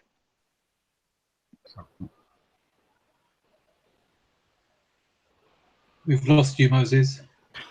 Yeah, I was just gonna. We're losing you, Moses. It's breaking up. Rob, but also, could it be that we could that the police could put a fake CCTV, but don't say it's fake. Just the very fact. Now, Moses. Can you hear me? Yeah, I can. I said a fake CCTV camera that they don't have to monitor. Just to, I mean, don't tell anyone it's fake. Just You're dropping out there. I was going to say, and then when someone gets attacked and they go to the police and say, please go and check your CCTV. They're going to be most upset when they find out it's a fake one. So how about so we've all been on this call, so we're all going to be on a group chat on Google Hangouts. Perhaps we could take a few days, you know, up until or around the Christmas New Year period, and share some ideas on what this you know, code of conduct could be. You know, a few points. You know, I think you've got to get buy-in now from key individuals from all the different groups so that they can be involved in that, because if you give it to them as a fait accompli, that in itself is offensive. I mean, if they're in from the start negotiating on this what it should be, then they have, you know, you've got their buy-in and they'll make it happen. But if you present it to them as a piece of paper and say this is the way you've got to behave, a lot of people are going to be offended with that. okay, Maybe, Manny, one of the things you yes. could do is invite a few of the people that you think, like Raven, in other groups that are seen as senior or looked up to by other people, invite them into a hangout like this where we can have this discussion with a wider variety if they're available to do it. So this is not about their religion or other views necessarily, although it, you know, there may be some underpinnings that might be highlighted, but it's more about what we're talking about. Okay, that's a good point. But Raven's here now, so let me ask Raven directly. Raven, we're not pinpointing or pointing fingers or anything. So, if you are to be a spokesperson for a few minutes for Gang, do you think that we could get all the prominent speakers from Gang on board with this? Do you think? Obviously, we won't know without asking them, but from what you know of them, do you think they would be on board? Sorry, something was playing back double and I've just stopped it. So can you say it again, please? Sorry about that. So I was just asking you, as I know we won't have the answer to this question until we ask them, but as a representative of Gang here and now, do you think that the prominent members of Gang would be on board with this code of conduct?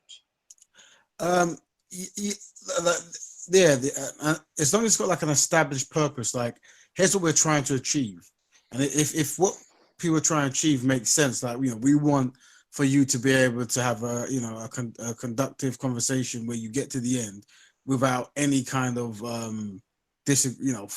fracas throughout it, then yeah, I think most people agree. I think the best thing we can do is there might be a certain type of group that finds themselves always at odds. So I think if that's the case, identifying those groups. So you might have, like, I don't know how you would label it. It might be this group, that group, this group, and then they really are the only ones we have to kind of talk to, because you're not necessarily getting the vegan community, the flat Earth community, who are actually, you know, getting in these kind of altercations. I don't know. Them flat earthers get triggered, man. With the truth, with the evidence. Yeah, like I think I could identify maybe 3 groups, which you could probably split into, you know, clusters of groups within themselves. But there's 3 major groups that seem to be at each other's throats. Sure. So sorry, I'm not playing ignorant here. Those 3 groups are the Muslim group, the Gang group, and is it the so-called misfit group? Are those the 3 groups? Sorry, is the Misfits group everyone else? By No, that's you, Steve, and me, and Manny, and Raj. Yeah, I would say that. Yeah, obviously within those groups, there's groups themselves, but these are the 3 groups that you seem to see conflict in. Now, obviously, within those groups, there's disagreements and different hierarchies, but they all want the same thing. Like the Muslim group generally are there to give dawah, right? Sure. The Gang group is generally there to stop people from dying, and you have to tell me what the Misfits group is about. I don't know. Well, it's all Manny's fault. He's the one that triggers and causes all the violence. Well, look, I'm not a spokesperson for anybody. I just want peace and harmony. But like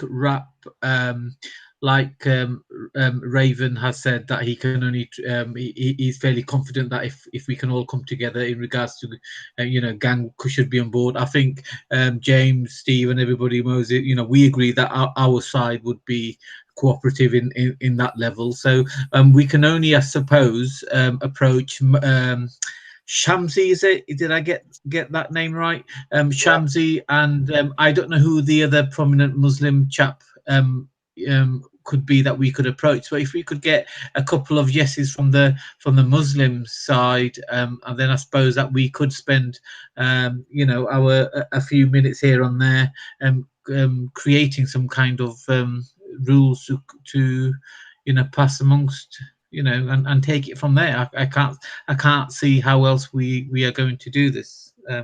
Yeah, I mean, the people that I liaised with prior to the last meeting were Mansur, Adnan Rashid, Ali Dawa, Mohammed Hijab, Shamsi, Paul Williams, and I think that was 6. And of those 6, unfortunately, it was only Paul that could come along, and then obviously Saeed come. Can I just share something else, which is going to do my reputation a whole load of good? But we have actually got someone else who's been listening and watching us this evening. I just had a message, a text from Steve Barnes. So he's in the house listening. It's a shame he can't come in and join us. Yeah, we've been picking on you, Steve. Where are you? You should defend yourself. Or at least I have. So he's just sent me a couple of specific messages. And here comes a third. Yes. I know if Reactionary is listening, this is going to completely confirm that I'm an insider. But basically, 2 points is firstly, when we were talking about Rob joining us on the phone, etc., and this isn't specifically in relation to Rob, but the recording of meetings is an issue apparently. So I think that suggestion might not be possible because of the risk of that recording. So I don't think recording is going to be something that we'll be able to do or do anything that could risk it at all. And then the second point is about the code of conduct. I think this was something that Steve had also thought about, so I think he'd be very, very happy for us to do that or to help us or whatever. But he's made the point that, of course, that wouldn't have any legal standing. But I think we kind of appreciated that. It would just be a guidance, really, to try and encourage folk to follow it. So yeah, he's supportive, very supportive of that suggestion. Check you out. So Steve is the ops, I suppose. Is the new saying. He's plugged in, isn't he?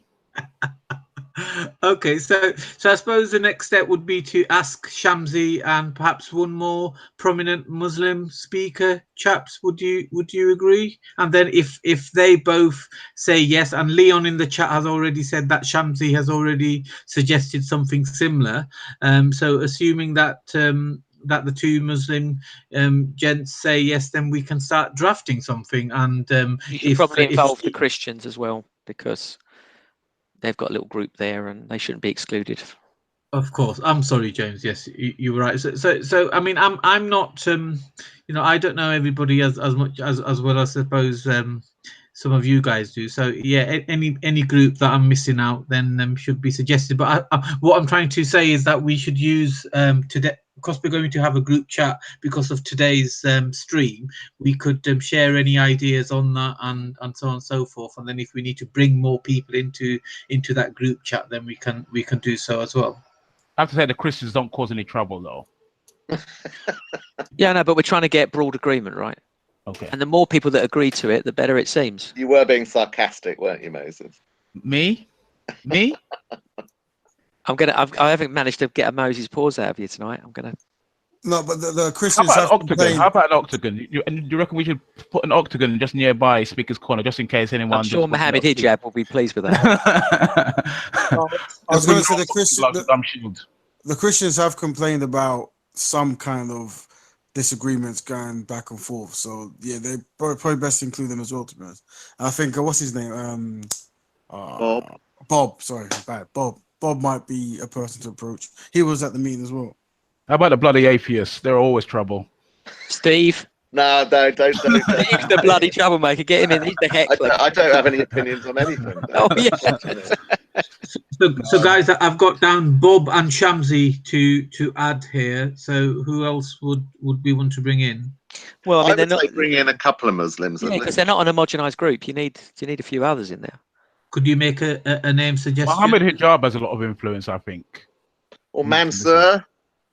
Mohammed Hijab and Mansur, Shamsi. Hijab, like you said, Adnan. Shamsi. I'm not sure about hijab because Hashim, I've seen there's some a whole I've seen bunch. some videos recently, and I don't think he's very fair. Okay. I could be wrong. I don't know him. I've never even spoken to him, but based on that, I'm just not sure. I'm not saying no. The point is, know. you've got to get buy-in from all types of people, right? Not just the people, Sure. not just the Yeah, people okay. that behave themselves. If you know what I mean, you've got to get everyone. We forgot the two intellectuals. We forgot Modine and Ali. No,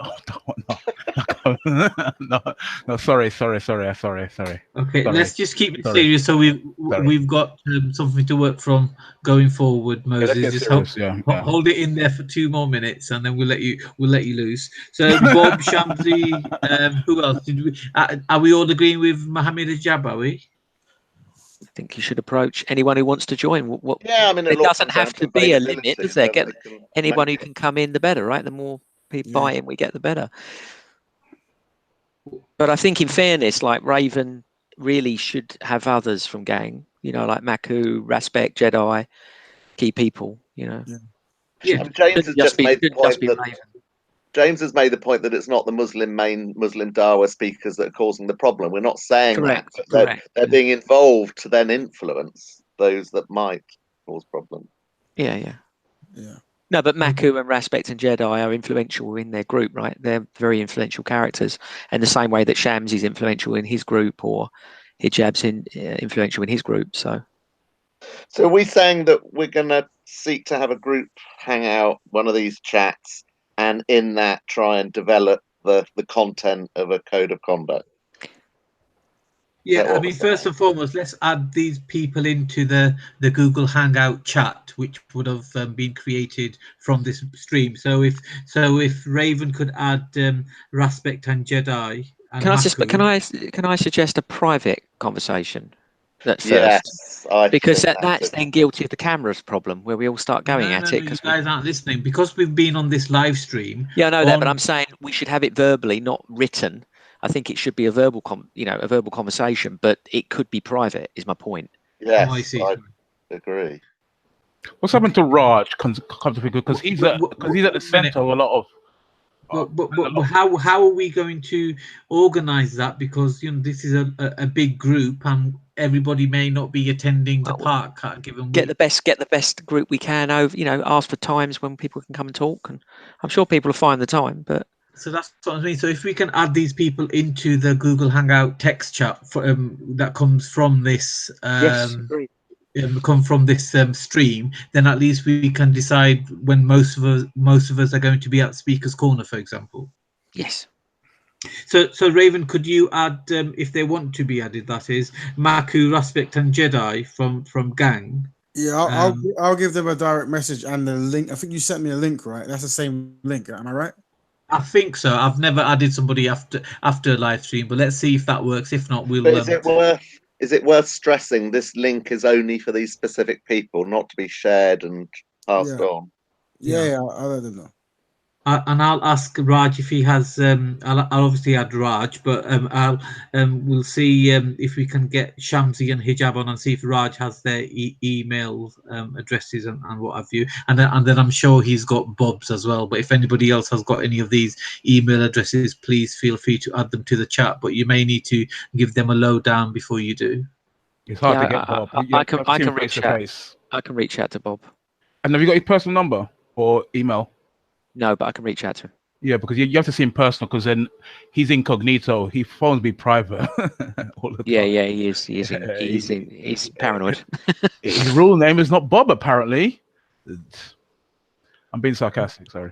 And apparently he doesn't build anything as well. I think he's gonna get sued by trading standards at some point. And he's really black, you know that. Sorry. So I guess, are we going to sort of try and do this over the next week or so?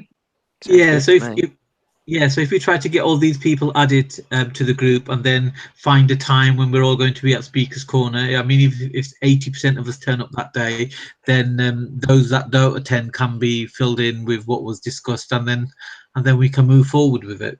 Oh, sorry, we're going to do this physically face to face in the corner, are we? James suggested that, and he thinks that's a good idea. Okay. Well, no, I was saying do it as a private conversation online, but if you want to do it at the corner, that's fine. But I'm saying we could do what we're doing now, but just make it private, right? Don't put it up on. Oh, Wouldn't I see. it be? Yeah. Wouldn't it be in order to sort of try and catch all these people and involve all these people? Wouldn't it be best to do it on a weekday evening at this sort of time? Yes, I agree.